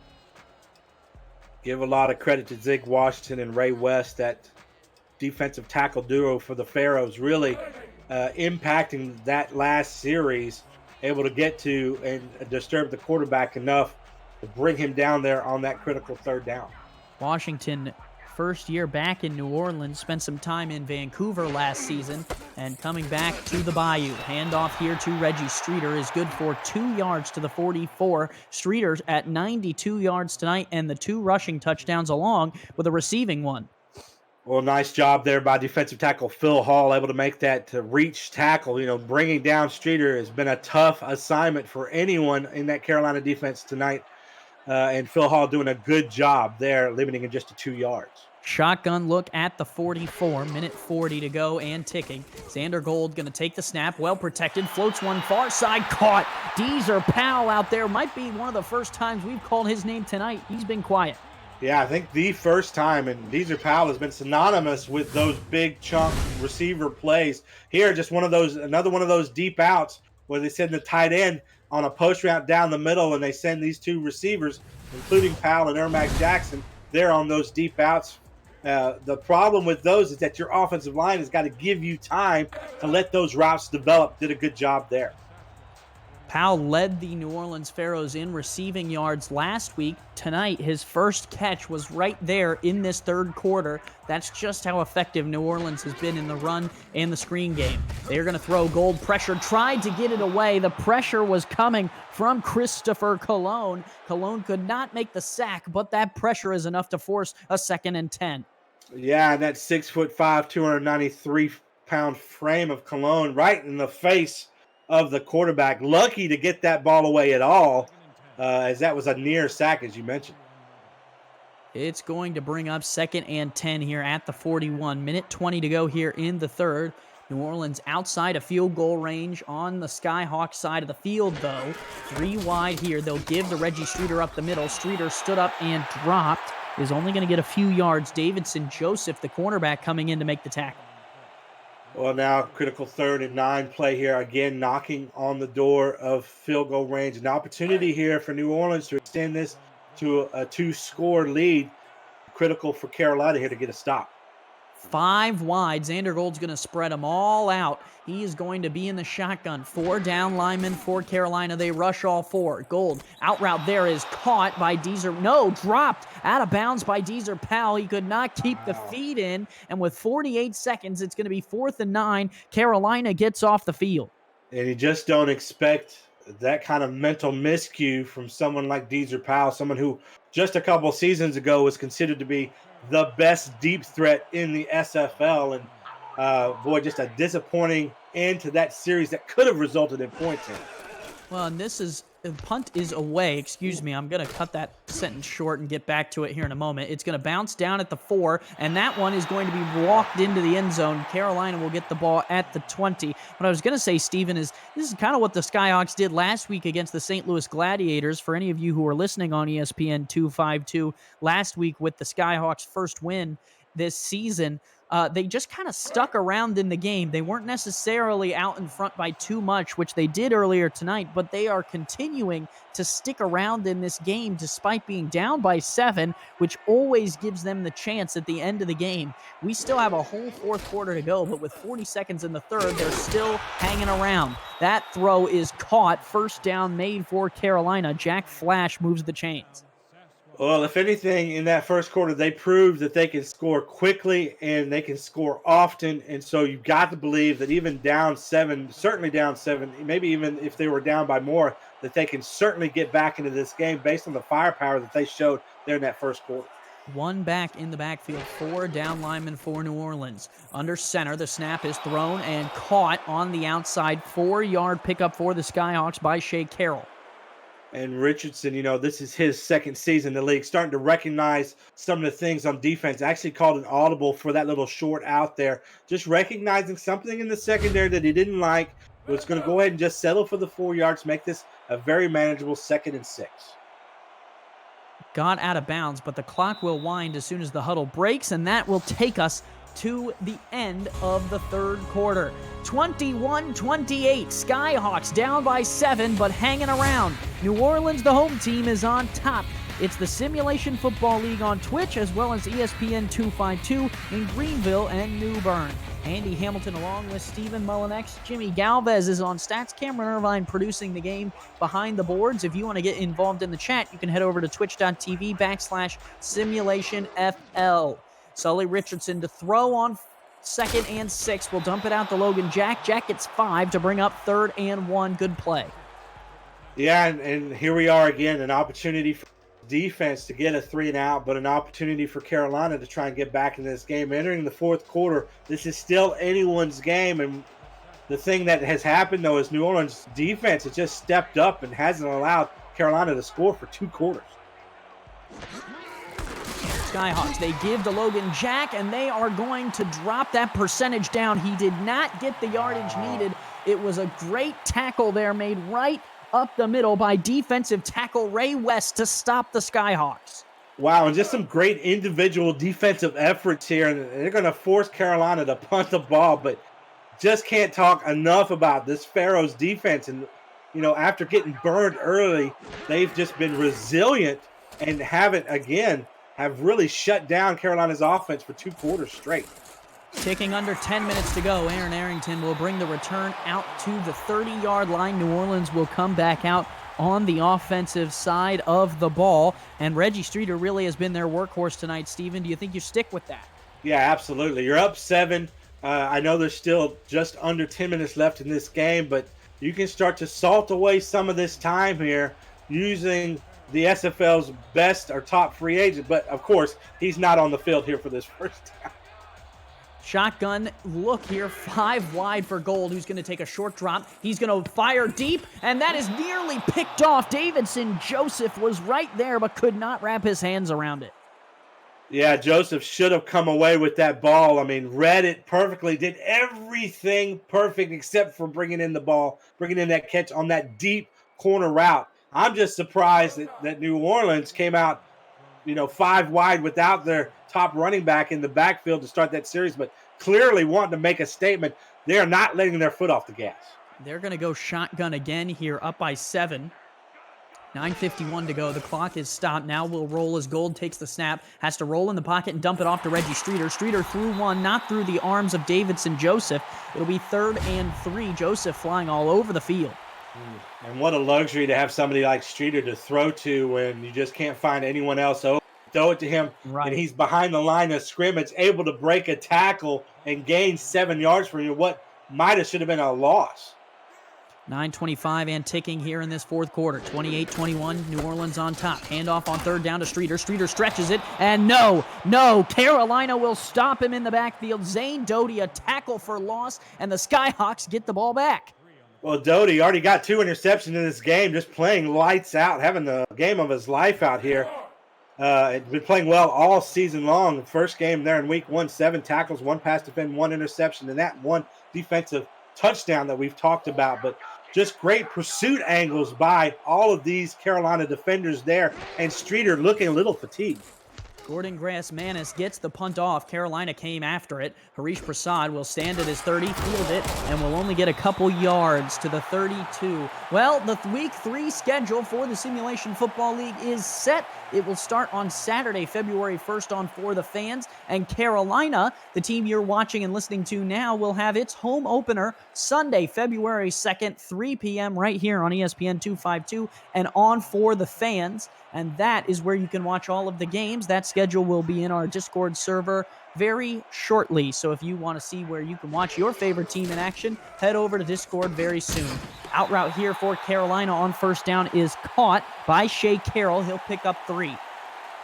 And talking about Week 3 opponents, New Orleans is going to be facing St. Louis in St. Louis there in Week 3. St. Louis currently 0-1, actually losing to these Carolina Skyhawks back in Week 1. Currently up over London, 17-14. Thank you, Viking, in the chat for giving us the update. 2 backs in the backfield, handoff to Logan Jack. Jack with some room. Logan Jack has a 1st down to the 43, a good 9-yard carry for Logan Jack. It looked like he might have been able to stretch that and get more. Yeah, he talked about having some room. The offensive line just opened up a hole. It wasn't huge what the hole that he had to go through there. Oh, man. But, able to get that close there to the 1st down marker. 44, Tony Zoma blew someone up in the hole. Zoma has been laying some big blocks all night. They didn't give him a carry in the first game, have not given him one tonight, but he has been effective in the blocking game. They will throw. Wobbler out to Logan Jack. Incomplete. Luckily, it was a forward pass. Yeah, and there was some question there as if it was or not. I think there were a couple players like us looking at it like, man, is somebody going to pick that up? That was a near lateral. I almost ran down there and picked it up, Steven. I don't know, Andy. You're not wearing pads. That might have, the way some of these defenders are hitting tonight, that might have put you out of commission for a while. Well, with how much open room was in front of me, Steven, I would like to think I could have walked into the end zone, but I haven't worked out in a while. 2nd and 10 from the 43. Richardson throws in and out of the hands of the receiver. Flash Furman could not haul it in. It'll be 3rd and 10. Yeah, and I'm pretty sure that was Lamont Irvine again, and we've just seen him around the ball so there in the middle of the field there, just able really to shadow the wide receiver and make contact, a bang play. And excuse me, that was actually number 27, Tank Bennett, the SFL's leading tackler from last season, racked up an amazing 154 tackles in 12 games. 6'4", 227 is Bennett, 4th season in the Simulation Football League. All of them right here in the Bayou in New Orleans. 4 receivers wide on 3rd and 10. Richardson changes the play. Deep drop, fires down the middle. That one is caught on a diving attempt at the New Orleans 39. What a catch by Shea Carroll. Well, we called his name earlier. Wasn't able to come down with the ball, but able to come down with spectacular fashion, jumping up in the air in front of the defender to pull this one in. Wow, an amazing catch by Carroll. Sometimes, Steven, you have to take your foot off the gas in order to hit the clutch, and that is just what Carolina had to do on that 3rd down. It's a 1st down for the Skyhawks with 7:15 left to go here in the final quarter of play. Down by 7, 28-21. The Skyhawks will hand it off to Logan Jack. Jack re-angles himself and is able to pick up a yard. If he had a little more burst, maybe he could have made that a 7 or an 8-yard run. Yeah, you mentioned that hesitation. I think just trying to be a little bit more patient with his blocks, recognize that him and his fullback were pretty much running at the same pace. Stepped back a little bit, and I think it cost him. 6:45 and ticking. New Orleans shifts on the defensive line. Carolina has Sully Richardson under center, 3 receivers wide. 4-step drop. He's going to swing it out to Logan Jack. Jack, a one-handed catch, able to get just 3 or 4 yards. It'll be 3rd and 6. And there, I mentioned that Reggie Streeter, the luxury of having someone like him in the backfield is he's able to break that first tackle and get those extra yards there. We see Jack go down at first contact, putting his team in a bit of a tougher position here, 3rd and 6. Down by 7, Carolina looking for some type of first down. They need 7 yards to the 37 to get it. Richardson going to throw, caught, dropped short of the sticks. Harish Prasad is 3 feet, also known as 1 yard short with 6 minutes to go from the New Orleans 29. Steven, are you going for this? I don't think so. I think I'm taking the points and trying to rely on my defense, and I think that's exactly what they're going to do. They're going to try a field goal here. Wally Herman is out to attempt it. Jamison Klein is the one who will hold the kick. From here, it would be about a 45-yard attempt with 5.5 minutes to go. Snap down is good. Wally Herman gets his foot to it, and that kick is good from 46 yards. Carolina 24, New Orleans 28. We have a 4-point ball game. And it's kind of funny to say that the most impactful rookie in the SFL so far this season is a kicker, but the argument could be made for Wally Herman. A perfect 5 for 5 in week 1. His longest being from 53. Here, nailing a critical 46-yarder. Still a one-score game as Carolina inches closer, down by 4 now. Well, Wally with an E in the movies scooped up trash. Wally with a Y for Carolina scoops up field goals, and it is a 4-point ball game here in New Orleans. Aaron Arrington puts the ball on the ground. Carolina picks it up. The Skyhawks have a fumble return touchdown. Unbelievable scenes. Greg Richardson puts them on top, and the Skyhawks retake the lead. Unbelievable, Eddie. This is crazy. We talked about the impact that special teams could have, specifically Aaron Arrington. We've talked about Aaron Arrington having a negative effect here, drops the ball, fumbled in the middle of the field. There's nothing but white shirts around it, and the big guy, number 85, rumbles into the end zone. Take that baby to the crib. It was all the tight end room. Terry Sievert, tight end number 2, knocked it loose, and tight end number 3, Greg Richardson, rumbled it all the way to the crib, and Carolina now posts a 2-point lead and is trying to extend it to 3 with Wally Herman right back out on the field for the extra point. Wow. 5:23 to go here in the 4th. Wally Herman sends the extra point up and through the uprights. It's now a 3-point game in favor of the Carolina Skyhawks. A minute ago, it was a 4-point game in favor of the Pharaohs. Well, we talked about Carolina scoring 21 points there in the first quarter, being blanked in the second and third, and now they're getting their points off a field goal and a fumble on a kick return for a touchdown. So unconventional way to get back into this game. But if you're New Orleans, down by 3 now, with just over 5 minutes left here in the fourth quarter, you've got to have confidence in your offense and get you into this game. Return by Arrington, has to shake it off right away and get back on the field. Safely hugs that pigskin down to the 28, and with 5:19 to go here in the 4th, New Orleans finds themselves behind the Skyhawks yet again. And one of the great things about the expansion that we've had here in the SFL past season, we've gotten more players that are from couch to field, including some of these great kickers. So New Orleans also has a perfect kicker. So they just really need to get in the field goal range to tie this game up.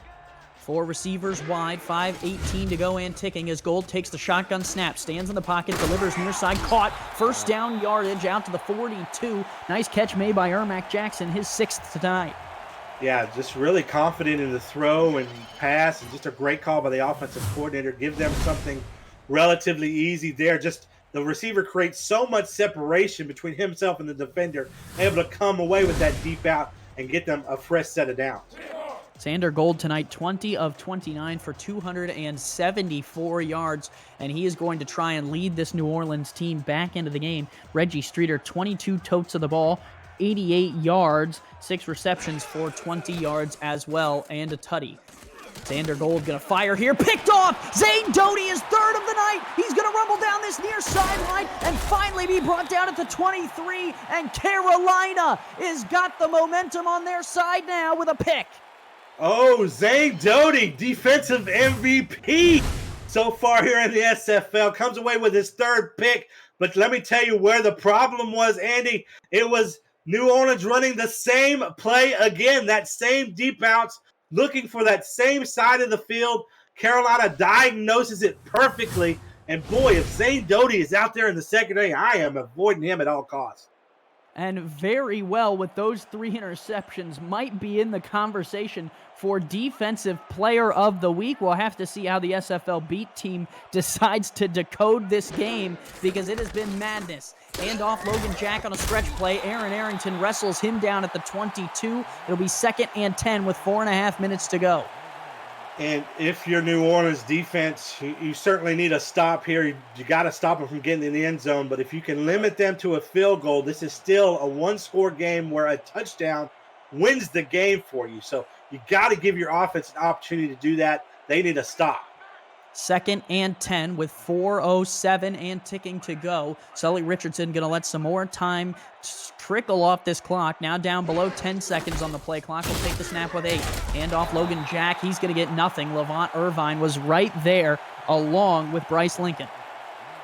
Yeah, and Carolina once again tries to spread them out, going 4 wide with their running back, one player in the backfield. And the New Orleans defense not fooled by that at all, as Carolina tries to run up the middle in that formation. Same formation they have here. Sully Richardson, who's under center. 4 defensive linemen here for New Orleans. Logan Jack going to take the handoff, going left to right, and he meets Levant Irvine in the hole again. 3 straight stops for Mr. Irvine, and it's going to be 4th and 9 from the 22. They're going to have to send out Wally Herman. Yeah, and I think Carolina, they're just really kind of surrendering that they want to just go ahead and kick this field goal, be up by 6 potentially. At least that what that does is that doesn't allow the Pharaohs to get back into this game with simply just a field goal. They've got to get it in the end zone if this kick is made. 38-yard attempt here with 2:55, 2:53, 2:52. Time just oozing away from this New Orleans offense. Now down with 2 seconds. The snap is hold. It's blocked! It's blocked! New Orleans got it. The snap was low, and it's blocked by the Pharaohs, and they are going to get the ball back. L.J. Jackson got the hand to it. Yeah, well, Wally Herman's sick to his stomach, but wasn't his fault. Just a bad snap and hold by the backup quarterback, and just didn't allow enough time for the kicker to get his momentum straight, and allow too much time for the special teams for the Pharaohs to get on top of it. This beautiful game is back and forth. Xander Gold out route here is caught on the outside. A 5-yard pickup. Ermac Jackson up over 130 yards. Yeah, and if you're Zane Doty, you got to be thinking, what do I got to do to get us this victory? 3 interceptions on the day. You get you into the red zone with a pick, and you're just not able to convert on 3 straight runs. Clearly wanting to use the clock, but still giving the Pharaohs an opportunity here to tie this ball game or even win it. Through the Simulation Football League in 2 weeks, Doty now leads the league with 4 interceptions. Gold, deep drop, pressured, dropped, sacked by Carolina. Coming off the edge was Christopher Colon, and it's 3rd and 13. Gold gonna drop the throw again. Pressure coming, gets it out. Oh, wide open man, deep down the sideline, 30, 35, 20, 25, 15, 10, 5. Touchdown, New Orleans. Back and forth we go. Badir Ajlani puts New Orleans ahead. I'm having deja vu, Andy. This seems like the first quarter all over again. The touchdowns. How do you let this receiver get that wide open? Carolina has been on point for a lot of this game with Doty having such a great individual effort. But, man, New Orleans able to find a way to get back into this game and take the lead. Feels like I'm on a Ferris wheel, Steven. I keep going around and around, but the plays keep happening, and I keep seeing the same faces. And I tell you what, by the end of this game, I might be sick. Yeah, this is an all-timer for sure. Austin Powers is on to add the extra point to extend it to a 4-point lead. Very important extra point. It is now 35-31, New Orleans on top of the Carolina Skyhawks with 2:18 left to go here in the fourth. Well, let's remember, Andy, Carolina has not been able to get into the end zone since the first quarter. Those scores coming off a field goal and coming off that fumbled kickoff return. So it's a challenge. It's going to be a challenge for them with just over 2 minutes left to drive this ball down the field. Harish Prasad will bring it out from the 3. He's going to cross the 25, try and angle his way to the left. Only gets to the 24 before being brought down. 2:13 to go. They'll get at least one playoff before the 2-minute warning. And this Pharaohs defense has played so well through these past 3 quarters. You've got to feel pretty confident here sitting at home that you can stop this Carolina offense. That you've been able to do so pretty much through this last 3 quarters. Sully Richardson, 17 of 25 tonight, 1 touchdown, 1 interception, trying to lead his team to the promised land. Fires across the middle, caught, first down by Harish Prasad at the 35. Well, that's going to make life a lot easier if New Orleans is going to leave the middle of the field open. Quick drop here by Richardson in the hurry-up. Going to dump it out to Logan Jack. Jack, tackled in bounds, and that'll take us to the 2-minute warning. 35-31, New Orleans on top of Carolina. Stick with us here. It's the Simulation Football League on ESPN 252 and twitch.tv/SimulationFL. We have a shootout here in the Bayou. Andy Hamilton along with Stephen Mullinex and Jimmy Galvez here on stats.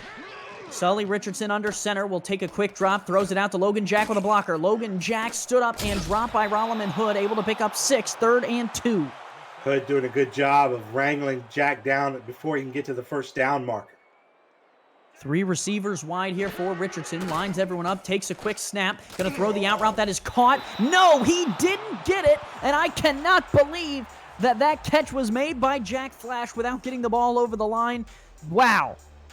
Yeah, and this secondary has done a really good job tackling, and you got to give credit to the defensive coordinator, really coaching them up, making sure that their tackling attributes are high. Timeout was taken, so 1:36 here to go in the ball game. 4th and inches. The offense is on the field. Sully Richardson under center. Zoma in the backfield. They are going to take the snap. Swings it out here to Logan Jack. Jack first down and out of bounds at the Carolina 49. What a play by the Skyhawks to keep this game alive. Yeah, and give a lot of credit to the tackle, Jacob Combs, able to get out there and get a critical block. We've seen Jack go down at a mere touch before. There was a defender in the backfield, but the tackle able to make a critical block to spring him for that first down. Right in front of head coach and team owner James Klein. They stand at the 49. 4 points between these two teams, so Carolina will try and get into the end zone here. A field goal will not do it. Richardson, short drop, dumps it out to Logan Jack. Jack has to collect his feet, is only going to get back to the line of scrimmage. It'll be 2nd and 10. And we've seen him go to this 4-wide set a lot, even run out of the set.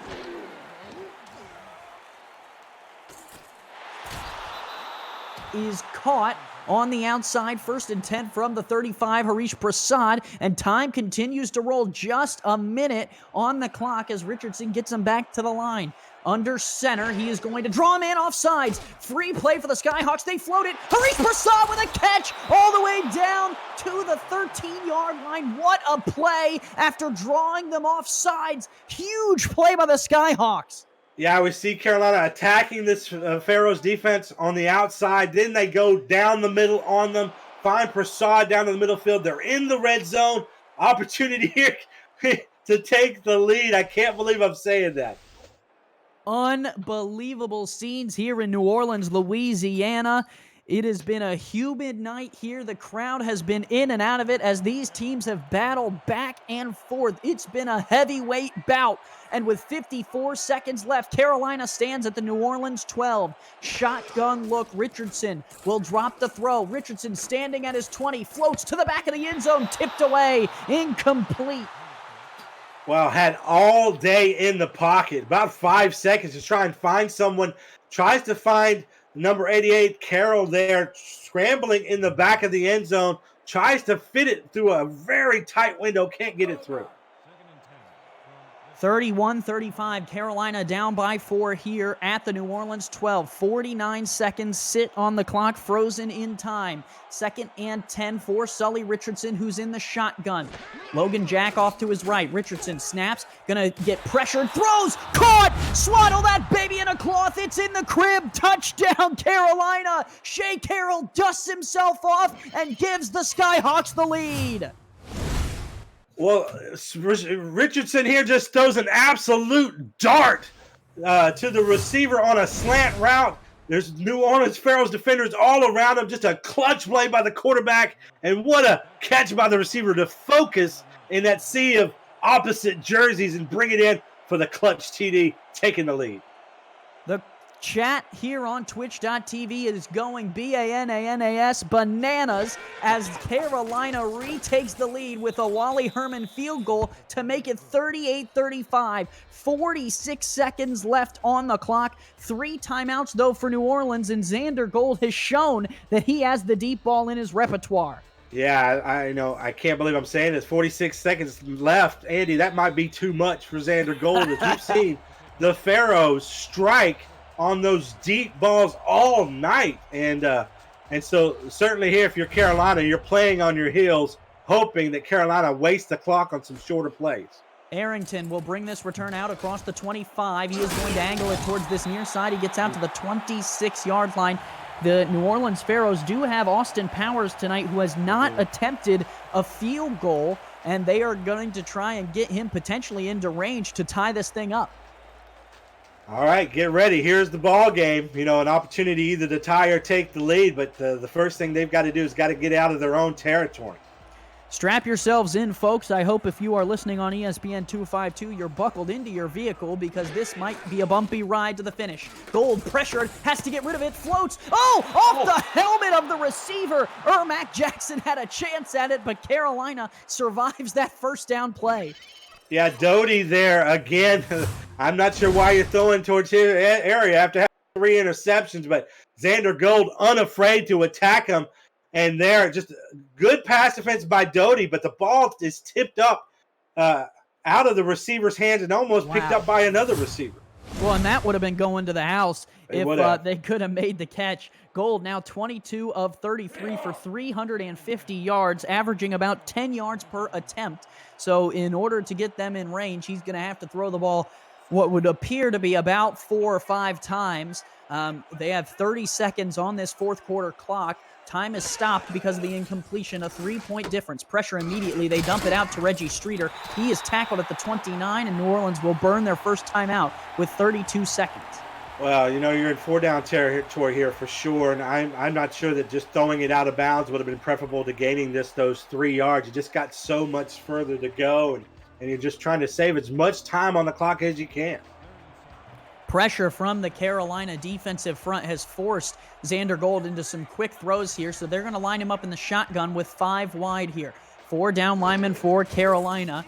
Xander Gold going to throw. Out route there is caught on the outside, turning upfield and stepping out of bounds, but not before picking up the first down is Badir Ajlani, who looked like the hero all of about 2 minutes ago, and now is going to have to try and help his team getting into field goal range, and that'll do it. Yeah, I think, you know, they are, as you're saying, they're just trying to manage the clock here, trying to get into field goal range, but they're not going to ignore opportunities to look deep, Andy. If they have an opportunity to do so, you can bet for sure that Gold is going to take that risk. I called a Hail Mary in the first week of the Simulation Football League. I don't know if I could take another game-winning touchdown with under 30 seconds left. They have to give you a sabbatical. Yeah, I might just do my voice and not have to bring an oxygen tank from the sidelines. 27 seconds left. Gold in the shotgun will take a high snap. Stands, throws, floats to the far side. Caught! Badir Ajlani at the Carolina 40. They're not yet in range, but with 23 seconds, they have set themselves up to try and get there. That is just a quarterback who trusts his receiver completely. One-on-one coverage on the corner route. The defender, though, there was a lot of space between the defender and the receiver, and Gold, just perfect ball placement on the outside. Defender never had a chance at that ball. Yeah, beautiful pass. And to get out of bounds, I mean, New Orleans still has 2 timeouts with 23 seconds here to go. You could even hand the ball off if you felt like that was an advantage. 3 wide here with Yassine Clifton on the bottom of the line. 5-step drop. Gold fires deep down the field. Diving catch is made. First down. Deezer Powell to the 17, and a timeout burned by the Pharaohs quickly. What a throw. Well, we told you 2 seasons ago, Deezer Powell was considered the best deep threat in the SFL, and here's why. Able to get an amazing burst to get from behind the defender to outstretched arms just past him to bring that ball in. Just that short little burst there by Deezer Powell, showing you that legendary speed and putting, I can't believe I'm saying this again, New Orleans in position to win this game.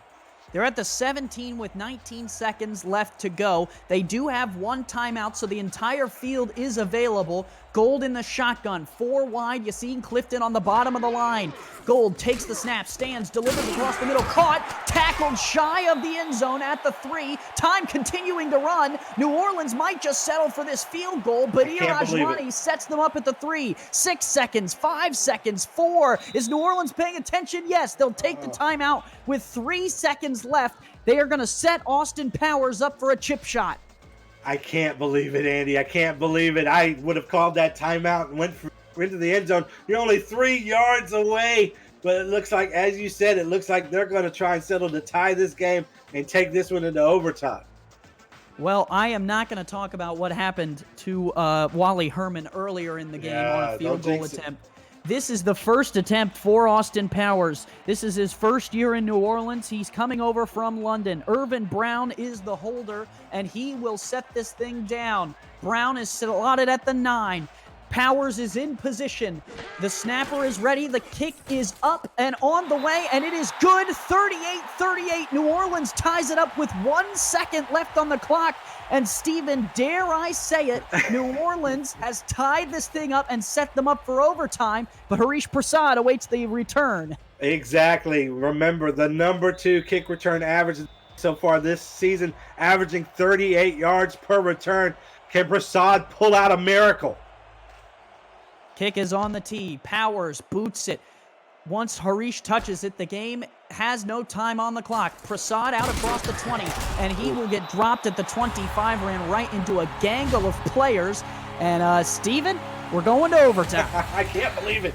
If you would have told me in the first quarter, after Carolina goes up 21-7, we'd be looking at overtime, I wouldn't have believed it.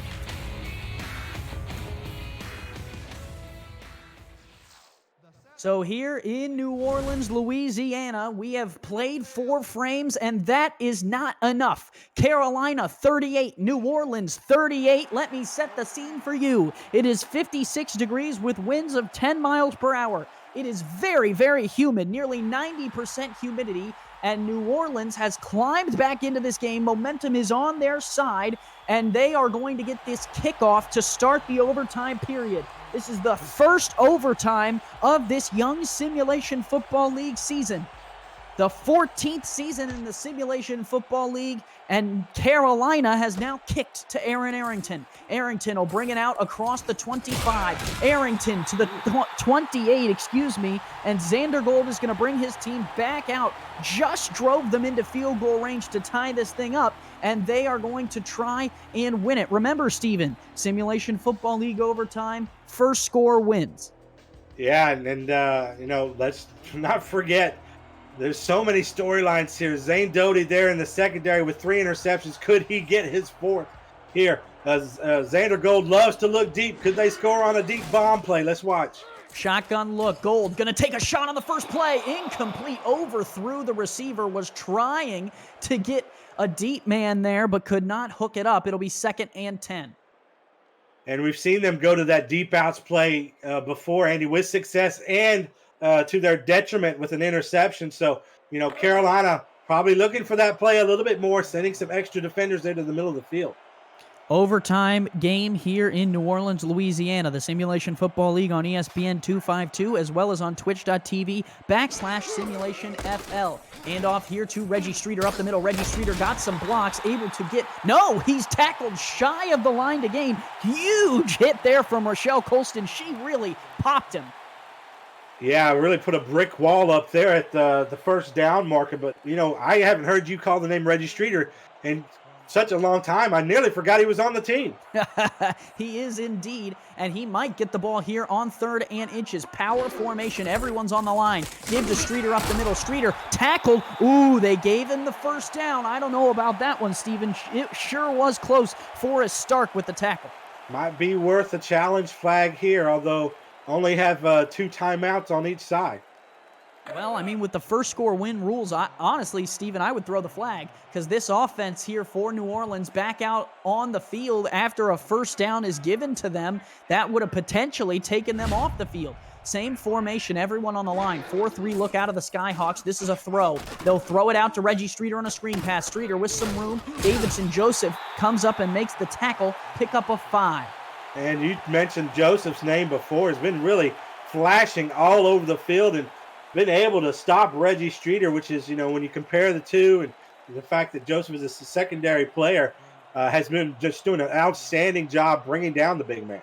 And credit to this New Orleans team and head coach Xander Gold for really calming this team down. Gold drops, throws. That one is caught on the outside. Nice catch for New Orleans there, made by Brock Terrigen, the fullback. But, Steven, it feels like they are being very patient with this drive where they were really hurried at the end of the 4th. Yeah, they don't feel pressed. It just everything resets to 0, and you kind of get back to the basics of your game plan. And certainly involving Reggie Streeter again, something we didn't really see a lot of there in the 4th quarter as this team was striving to try to get back into this game. Yeah, we were tied after 2 plays. We were tied at the half. We're tied at the end of the 4th, and now we're in overtime. Streeter, another 5-yard carry to the Carolina 44. Remember, the star kicker for New Orleans, 1 for 1 tonight, Austin Powers, is in play if New Orleans can get into Carolina's field goal range.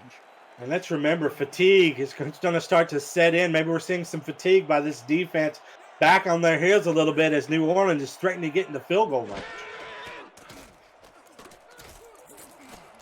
A goal deep shot, nearly picked off. It was a goal deep shot, and Davidson Joseph, almost had 2 hands on it, and boy, that would have turned things. Yeah, and here we go on that deep outs play again, and just sending number 87. You're seeing Clifton down the middle of the field, trying to get him open against Google of defenders there. I mean, everybody and their mother. A gaggle, excuse me. I got a Google gaggle to understand what it means. They're at the 44. From here, it would be a 60-yarder, so that's out of the question. So they're going to have to go to the air here. 5 wide for Xander Gold in the shotgun. 4 down on the line for Carolina. They bring all 4. Gold throws on the out route. That one is caught, and Badir Ajlani has the first down to the Carolina 36. From here, if they gain no more yards, Steven, it would be a 50-yard attempt. Let me tell you, Ajlani has had some of the most clutch plays in this game. This one in overtime to get across that first down marker and get right on the edge of field goal range.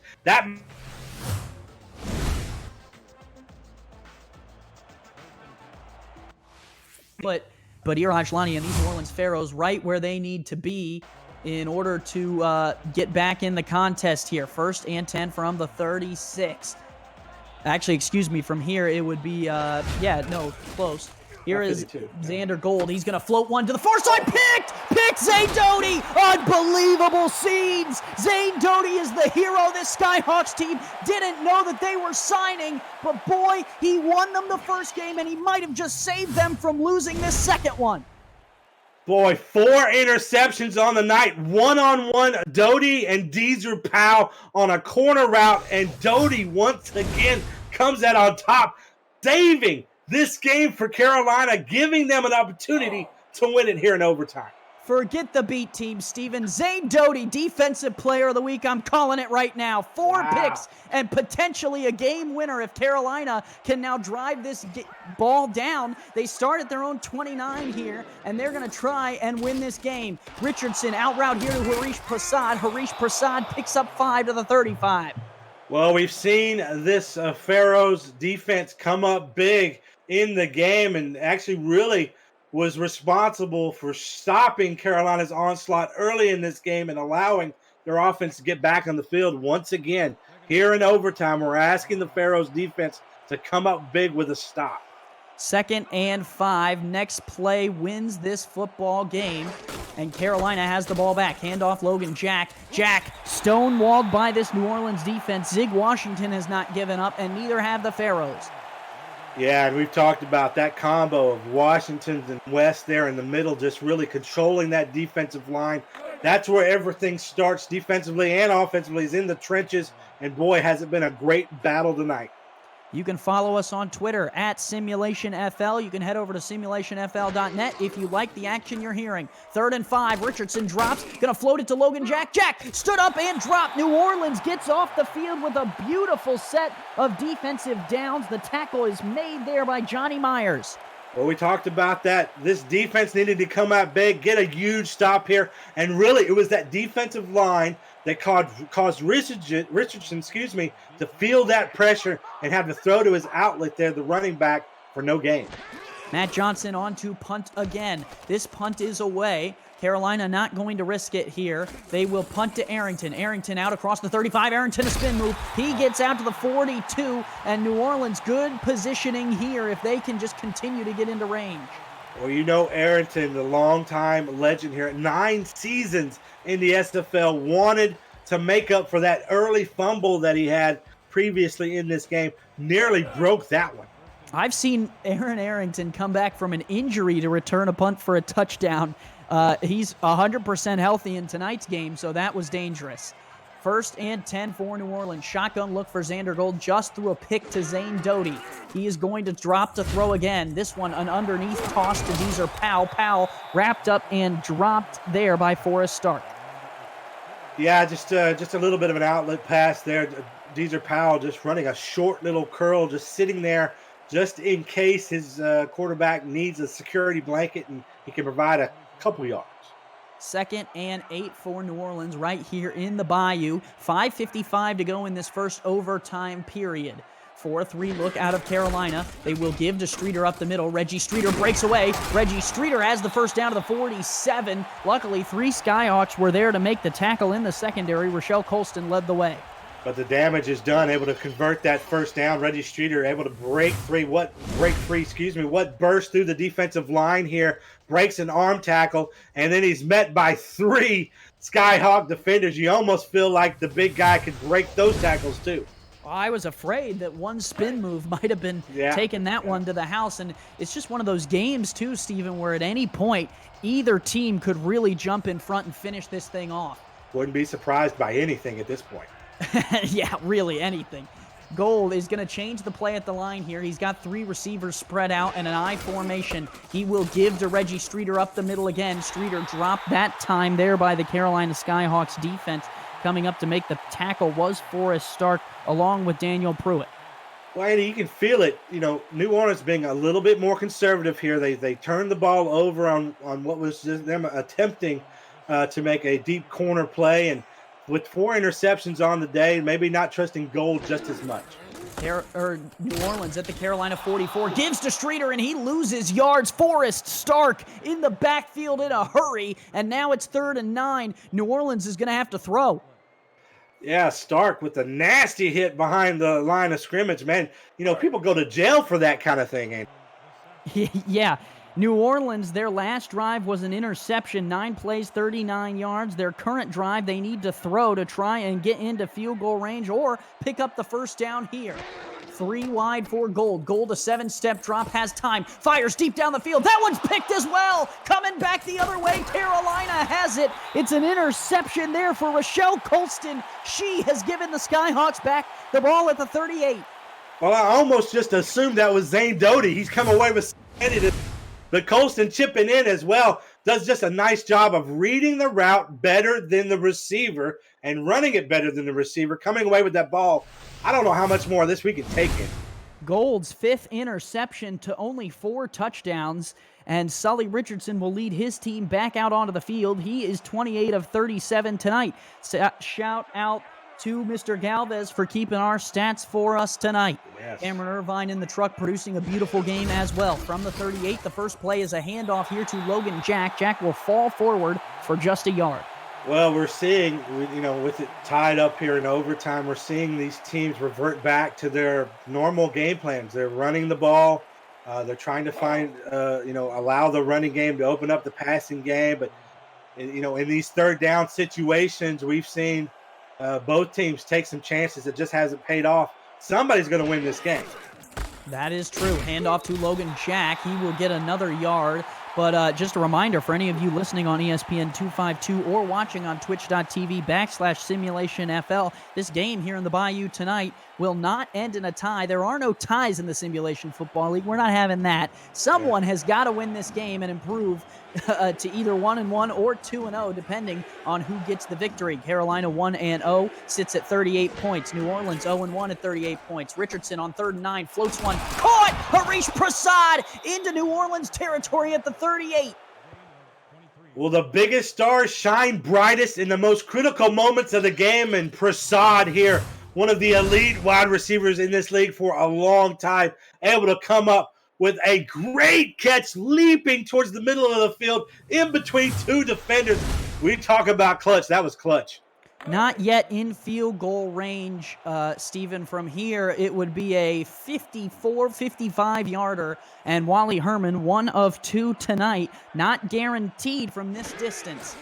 Richardson, short drop, pressure coming, and he takes a sack. You can't do that, but Richardson dropped. Well, again, this defensive line taking their frustrations out on these offensive linemen allowed the Chris Leon to get in there and get that sack. And boy, as you mentioned, out of field goal range now. Down at the 43, Richardson to throw. Pressure coming, dropped again! That much was not enough. New Orleans brings the heat, and Ray West another sack, and Carolina's in trouble.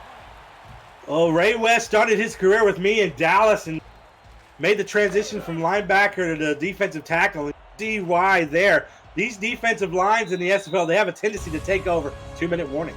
2-minute warning here in the fourth. 38 all. Teams have been deadlocked since the end of the fourth quarter, where New Orleans fought their way back into this game. And with 2 minutes in the first overtime period, we'll go tonight, Stephen, until we have a winner. I hope you cancel your plans tomorrow morning. 3rd and 21 for the Skyhawks. Shotgun look here for Sully Richardson. 3rd and a country mile. I cannot even see the first down marker. It's so far away. Richardson dropped in the backfield. He got rid of the ball, so it's not a sack. But Chris Leon brought the pressure, and the punt team is going to have to come out for the Skyhawks. Yeah, just too much to convert there for Richardson. 3rd and 21, trying to stay in the pocket as long as he can to give his receivers the opportunity to run those long routes. But at the end of the day, this pressure has just been way too good on this series by New Orleans, and Richardson just doesn't have enough time to even think. Punt is barely away. New Orleans came after it. Aaron Arrington will return this one from his own 10, bounces off 2, and then smacked in the face at the 16. How is that not a face mask? I don't know, because he was spinning so much. I bet the ref did. But, we've seen New Orleans turn the ball over here, trying to go deep out of initially going a bit conservative. So, I just don't expect Gold to change who he is. He is a risk taker. Yeah. He will risk it for the biscuit, or in your case, brisket. And I don't expect him to change. Maybe here in the Bayou, risk it for the crawfish. Gold drops to throw. Pressure coming, has to evade and gets rid of it. Oh, they're going to call Banir Ajlani inbounds. They've called him Mr. Sideline all night. That one might be worth a challenge. And I think, Carolina hasn't challenged things that looked, I think, even closer, so I don't expect them to. But they love, I'll tell you what, those Pharaohs, they love those deep out plays. And we've seen them hurt them, here recently. So I hope they don't run that often. New Orleans has not finished a drive in overtime without an interception. They hand to Reggie Streeter. Streeter able to get 2 yards. Both drives here in overtime, Stephen, ended in interceptions since the field goal make at the end of the fourth quarter on that 7-play, 72-yard drive. New Orleans has come up empty both times with picks. And the tough about that play in particular is that just running the ball with little success puts more onus on Gold, and I think increases the pressure on him to throw something deep and try to win this game on one swoop. Gold going to change the play at the line. Seems something he likes in this 4-3 defense out of Carolina. He stands at his own 29 under center on 2nd and 8. He will drop the throw, throws the out route there to Deezer Powell, caught and out of bounds with 53 seconds to go. It'll be 3rd and 4. Yeah, and here we go again, folks. You know, facing another critical 3rd down. We've seen both teams edge towards field goal range, but just not able to get there. You almost expect, based on how this game has been played, it's going to be just one play that wins this thing. 2 backs in the backfield. Gold will throws on the out route there, caught, but Irajlani with room to pick up the first down to the 39. Time continues to roll. Steven, a reminder to everyone watching and listening, if the overtime period expires, the game continues. There's no reflip of the coin toss. We just simply roll over to a second overtime. Yeah, like we were going in between the first or second quarter, the third or fourth. It just keeps going. Exactly. So New Orleans can play conservative here. Don't feel like they have to take timeouts or push the ball down the field. Down to 14 seconds. This will be the last play of the first overtime period, whether it goes or not. Gold, deep drop, well protected, floats across the middle, tipped up, and nearly picked off. Carolina had a chance at it. Forrest Stark didn't quite have the hands. Yeah, I'm not sure that was the best decision there, attacking the middle of the field. So many Carolina Skyhawk defenders. I counted 4 of them.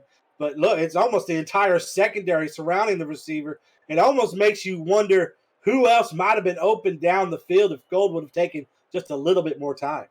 Yeah, and I misspoke. That was going to be the last play of the first overtime period if it was caught in bounds. If it was dropped, there would still be 6 seconds on the clock, and there are 6 seconds on the clock. So there will be at least one more play here in the first overtime period. All knotted up at 38. New Orleans has the ball. Xander Gold stands in the shotgun and will throw. Gold well protected, floats this one to the sideline, tipped up and incomplete. Davidson Joseph made the play on it. And now, Steven, believe it or not, 1 more second on that clock. And one more critical 3rd down conversion. 3rd and 10, Xander Gold. You know that he likes to air the ball out. He's thrown 5 interceptions in this game. You know, here's another opportunity for Carolina to get one, or an opportunity for Pharaohs to possibly get into field goal range. You just never know. When I said it rolls over into the second overtime period, well, if New Orleans doesn't pick up this first down, they will not have the ball. Gold gonna throw, pressured, has to sidearm sling it, and it's picked again! Taken away by Carolina, they have the ball back. Another interception is made, and that one for the Skyhawks is Daniel Pruitt. Pruitt with a great catch, but really, look at the defense and the pressure they're able to get on.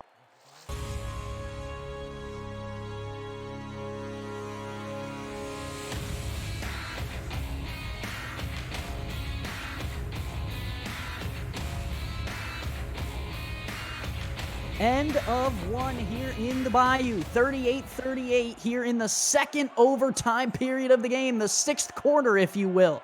1st and 10 for Carolina. Sully Richardson stands at the 50. He will take the shotgun snap and throw out to Logan Jack off the right side. Logan Jack picks up 9. And I tell you what, Steven, I was looking at Logan Jack's stats, 23 carries, 161 yards. He was up over 160 yards in the first half. Yeah, and then that just tells you what a great job New Orleans has done defensively to stuff him in the second half. But here, Jack looks to have a little bit of renewed energy there. Nearly took Carolina into field goal range himself. 2nd and inches they will give to Logan Jack. Jack stood up and dropped, lost 2 yards. Incredible play. And again, Logan Jack struggling in the run. Yeah, I'm having deja vu, Andy. This Pharaoh's defensive line and linebacker core has been so clutch in stopping those runs and critical on 3rd downs. Similar to the last series, able to get a stop here. Important 3rd and 2. They give the Jack up the middle. Dropped! No, nothing doing. New Orleans gets another stop. What a play for the Pharaohs. Yeah, and Chris Leon able to get into the backfield so quickly and bring the running back down, and they're going to be forced to punt, Andy. Unbelievable. At the New Orleans 38-2, this, in my opinion, Steven, might be worth going for it. Everyone's doggone tired. Can you throw and pick up 2 yards? but no, the punter is out. Matt Johnson is going to kick it. He's going to angle it towards the far sideline. It's going to bounce at the 5. And is that Harish Prasad? No, excuse me. That is Grayson Klein down there to make an incredible play and pin New Orleans deep. Yeah, and that's the reason why you punt the ball. You're playing the field management game there. You're going to put the New Orleans in difficult position, and if they get a 3 and out here, then you're putting your Carolina Skyhawks in position to win. Gold is under center. They will give to Streeter out of the backfield. Streeter able to pick up 5 yards. I was going to say, Steven, my first game as a team, or my first win as a team owner came on an overtime safety to win the game. New Orleans was pinned back, and it was a little dangerous. Yeah, and I've been in the league since season 6, and I don't think I've ever called a double overtime game or even experienced me one. neither. I think this is the first for me. Yeah, I know we've had them in the past, but yeah, absolutely. Personally, this is a all new territory. Gold gonna drop, flip it out to Streeter with blocker. Streeter has men in front of him, and he has the first down to the New Orleans 24. Streeter rumbling down the field, and Xander Gold 463 yards tonight. Yeah, I'm not going to be surprised if he tops 500. The numbers from this game are going to be ridiculous. I mean, just think about the average football game in 4 quarters and add 2 more quarters to that. These guys are going to be league leaders after week 2 is done. Again, though, Steven, 3 drives for New Orleans in overtime, 3 interceptions. So Xander Gold has to shake off whatever's been hitting him. Hand off to Streeter. Streeter stopped in the backfield, stuffed by Christopher Colon. Back at the 22, he loses a yard. Yeah, rare bad decision by Streeter. Actually looked like he wanted to go outside, saw that it was kind of blocked, decided not to go around his blocker, cut back inside. And that was an absolute mistake as Carolina Skyhawks were waiting for him right there. Mike Daggs makes a great point in the chat. 38 points in 4 quarters of play. We had 14 points in the first 2 plays of the game, and they can't score in 11 minutes of overtime. Handoff Streeter with blockers off the left-hand side. Streeter able to pick up 6 to the 29. Mike Daggs is doing it. He's supposed to have a meeting. He's supposed to be running. What's going on there, Mike? Yeah, we're trying to meet for week 3 of the broadcast meeting at 9 p.m. Eastern time. It's now 9:12 Eastern. I hope they're either waiting on us or moving forward without us, one of the two. I formation here for Xander Gold, 3rd and 5 from their own 29-yard line. Gold gonna throw, slant route caught, nice. First down. What a throw and catch to the 37. And we're seeing some success, you know, whenever Gold is able to play within himself, play pretty conservative, and has a strong running performance from Streeter, he can be clean. It's just the times where he's been pressed on 3rd down, and those are the situations where either Streeter gets them from behind or we have a drop pass, you know, something that makes it where it's all on Gold's shoulders. You got to take that pressure off of him. New Orleans has 2 100-yard receivers. They give to Reggie Streeter with a block. Oh, a wonderful job getting off the block by Tristan Hatley to make that tackle at the 43. Yeah, an opportunity for Streeter maybe to go outside and bust for even a longer gain. But as you mentioned, just a great job by the swarming Skyhawks defense to get all over Streeter, limiting his gain to 6 yards. New Orleans does have Austin Powers, a perfect 1-for-1 tonight, trying to get him into range. 4-3 look, Gold under center, trying to work the hard count. Will end up handing to Streeter, and he is stuffed. He's going to lose yardage there. Wonderful play made on the Carolina side of the ball by David Harrell. Yeah, and Streeter actually got caught a little bit behind his own blocker, got actually tangled up with him a little bit, and that gave Harrell enough time to get into the backfield and bring him down. Not quite 3rd and long. It is 3rd and 5 from the 41, but Xander Gold is going to line up under center in an I formation. 4 down linemen, 2 linebackers for Carolina. Gold, 7-step drop, going to heave this one deep, and way overthrown. He was trying to hit the receiver, but Zane Doty was in the area, well covered, and it's 4th down. Yeah, and I'm sure that, New Orleans fans are calling for maybe some kind of interference there as Doty interrupted the route. That's why you saw the ball go so far out. But the argument can be made that both him and Doty are going for the ball. Well, Steven, I just took a break and called my mom and canceled my vacation for July because we are continuing to roll here in overtime number 2. Harish Prasad will bring that one out to the Carolina 20, and the Skyhawks retake over. Yeah, this one's been a long one. I hope you didn't have any Christmas plans. Well, I'm going to cancel them either way because I'm still going to be calling this football game here. The Skyhawks take over at the 20. Sully Richardson going to lead them out on every drive here in overtime. They've punted. That was the first New Orleans drive that didn't end in an interception here in overtime, as we almost have just started a new football game here. Here is Richardson. He's going to dump it out to Logan Jack on the outside. Logan Jack drives the legs and able to pick up 2 on the screen pass to the Carolina 21. Andy, we saw so much scoring there in that first quarter, a good defensive effort in the second and third, and then got to the late in the fourth, and then both teams just a scoring frenzy, back and forth, eventually tying this game. And now, you just expect the offense at some point to come alive. Richardson, quick throw, caught across the middle, and you're right, Steven. Throughout those first 3 plays of the game, it looked like we were going to have a shootout and tons of points. That lived all the way up to expectations through the fourth, but now into overtime, it seems like no one can score. I think it speaks to the chess match that's happening there between the defense and the offense, where some offensive plays have had great success and the defense counters with their own plays to help combat them back and forth. 3rd and 4 from the Carolina 25. Richardson, short drop, quick throw. Haris Prasad with a catch, and they have a first down to the Carolina 40. It was man coverage, and Prasad ran a little bit of a slant and got open. Yeah, and actually Carolina ran 2 players close to each other, had 2 receivers in the area. That's usually pretty dangerous because you're flocking all the defenders in that area as well, but the perfect pass by Richardson to Prasad negates any of that coverage. Jimmy Galvez keeping us honest on the stats. 10th catch for Prasad, 142 yards. Easily the leading receiver for Carolina. Shea Carroll, the next closest, with only 46 yards. Richardson to throw. That one is caught right at the sticks. It'll be 2nd and inches. Jack Flash, his 4th catch of the game. And attacking once again the middle of the field. Soft in the middle that Pharaohs have been at times. And Carolina, I think, recognizing that and moving the ball down the field here really consistently, but where their trouble has been is not here in the middle of the field, but when they get close to field goal line. Down to 4 minutes to go here in the second overtime period. Not that the clock matters. Here's a handoff to Jack. Jack dropped in the backfield, actually lost a yard. Big hit there for New Orleans by Ray West. Boy, you know what? After those initial explosions by Jack, he's just kind of really tailored off. Showed a little bit of an explosion on a pass play earlier in overtime, but haven't really seen him be as dominant as he looked like he was going to be. 3 in the backfield. They will give to Jack on the handoff. Jack, no! Stuffed in the backfield again. That's Ray West right there to make the play. It's 4th and 1 from the Carolina 48.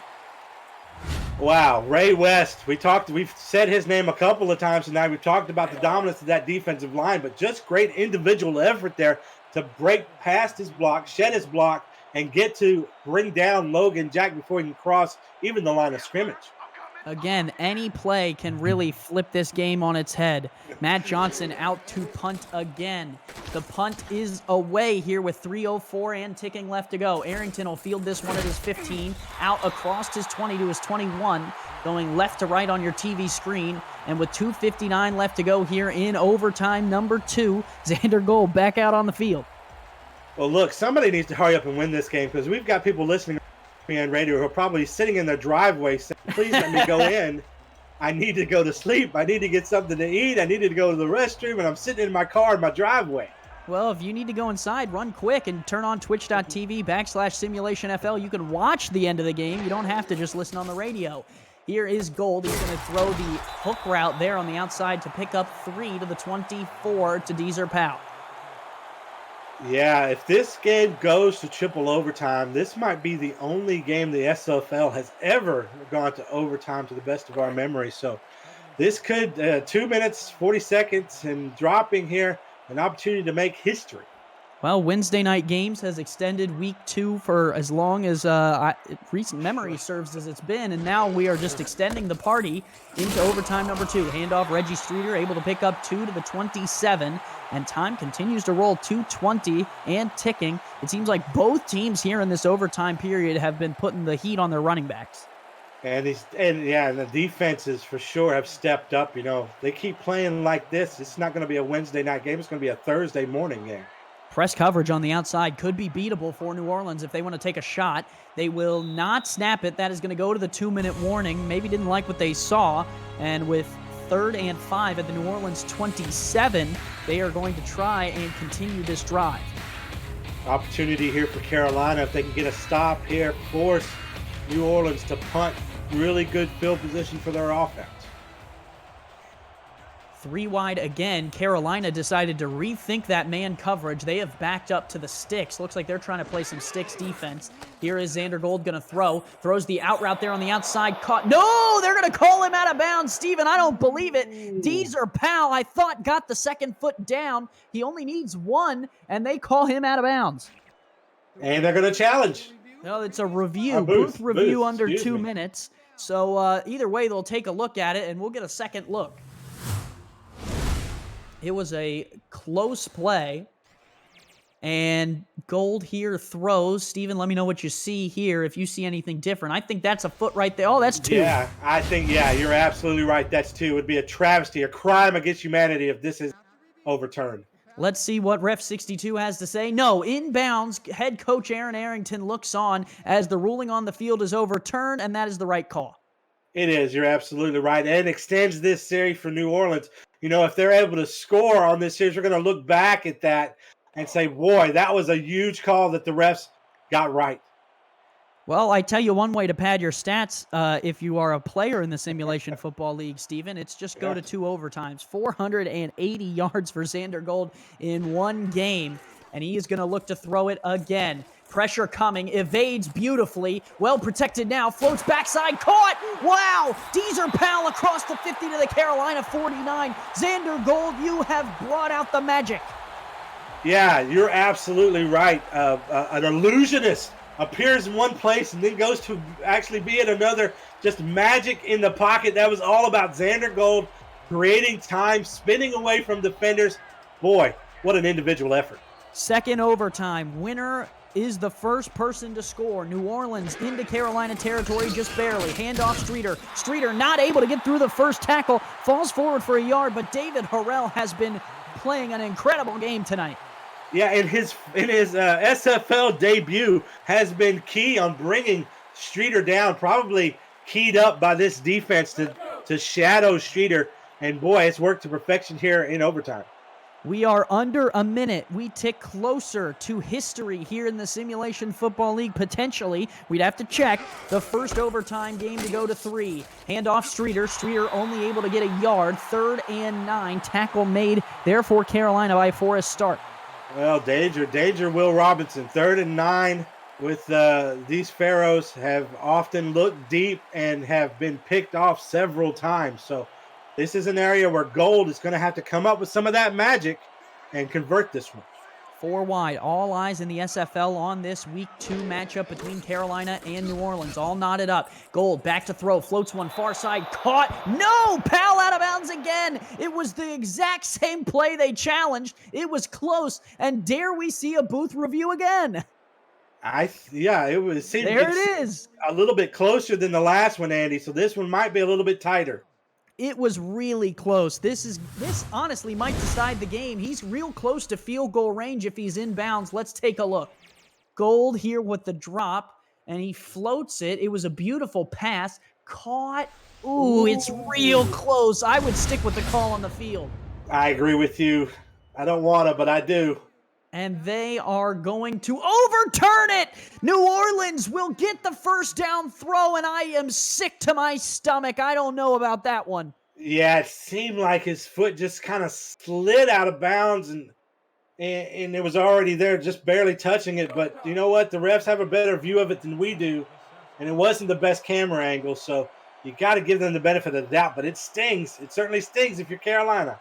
From here, it would be a 49-yard field goal attempt. The offense is still on the field at the Carolina 33. 19 seconds left. They give to Streeter. Streeter threw 1. Streeter picks up more yardage, able to get 6 there.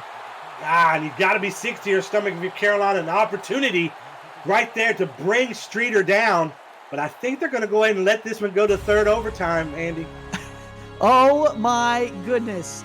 For those of you listening on ESPN 252 or those of you watching on twitch.tv/SimulationFL, this is the Simulation Football League, and this is overtime number 3, the first in Simulation Football League history. You will be able to tell your children that you watched the first third overtime game in SFL history. 4-3 look, the 7th quarter, if you will. 4-3 look out of Carolina. Gold under center will give to Streeter on a trap play. Streeter stood up, has the first down of the 23. Power, muscle, move those chains. Yeah, and if you're at New Orleans, I'm not taking any chances. Maybe I just go ahead and trot out my kicker now. Let's go ahead and end this game. If they're going to run a play, it needs to be a run play. Let's not. We've had too many interceptions here. Run the football. Austin Powers has got to be on the sidelines looking around like, guys, I can kick it and we can go home. What are we doing? Offense still on the field. Gold, hands off. They lost yards.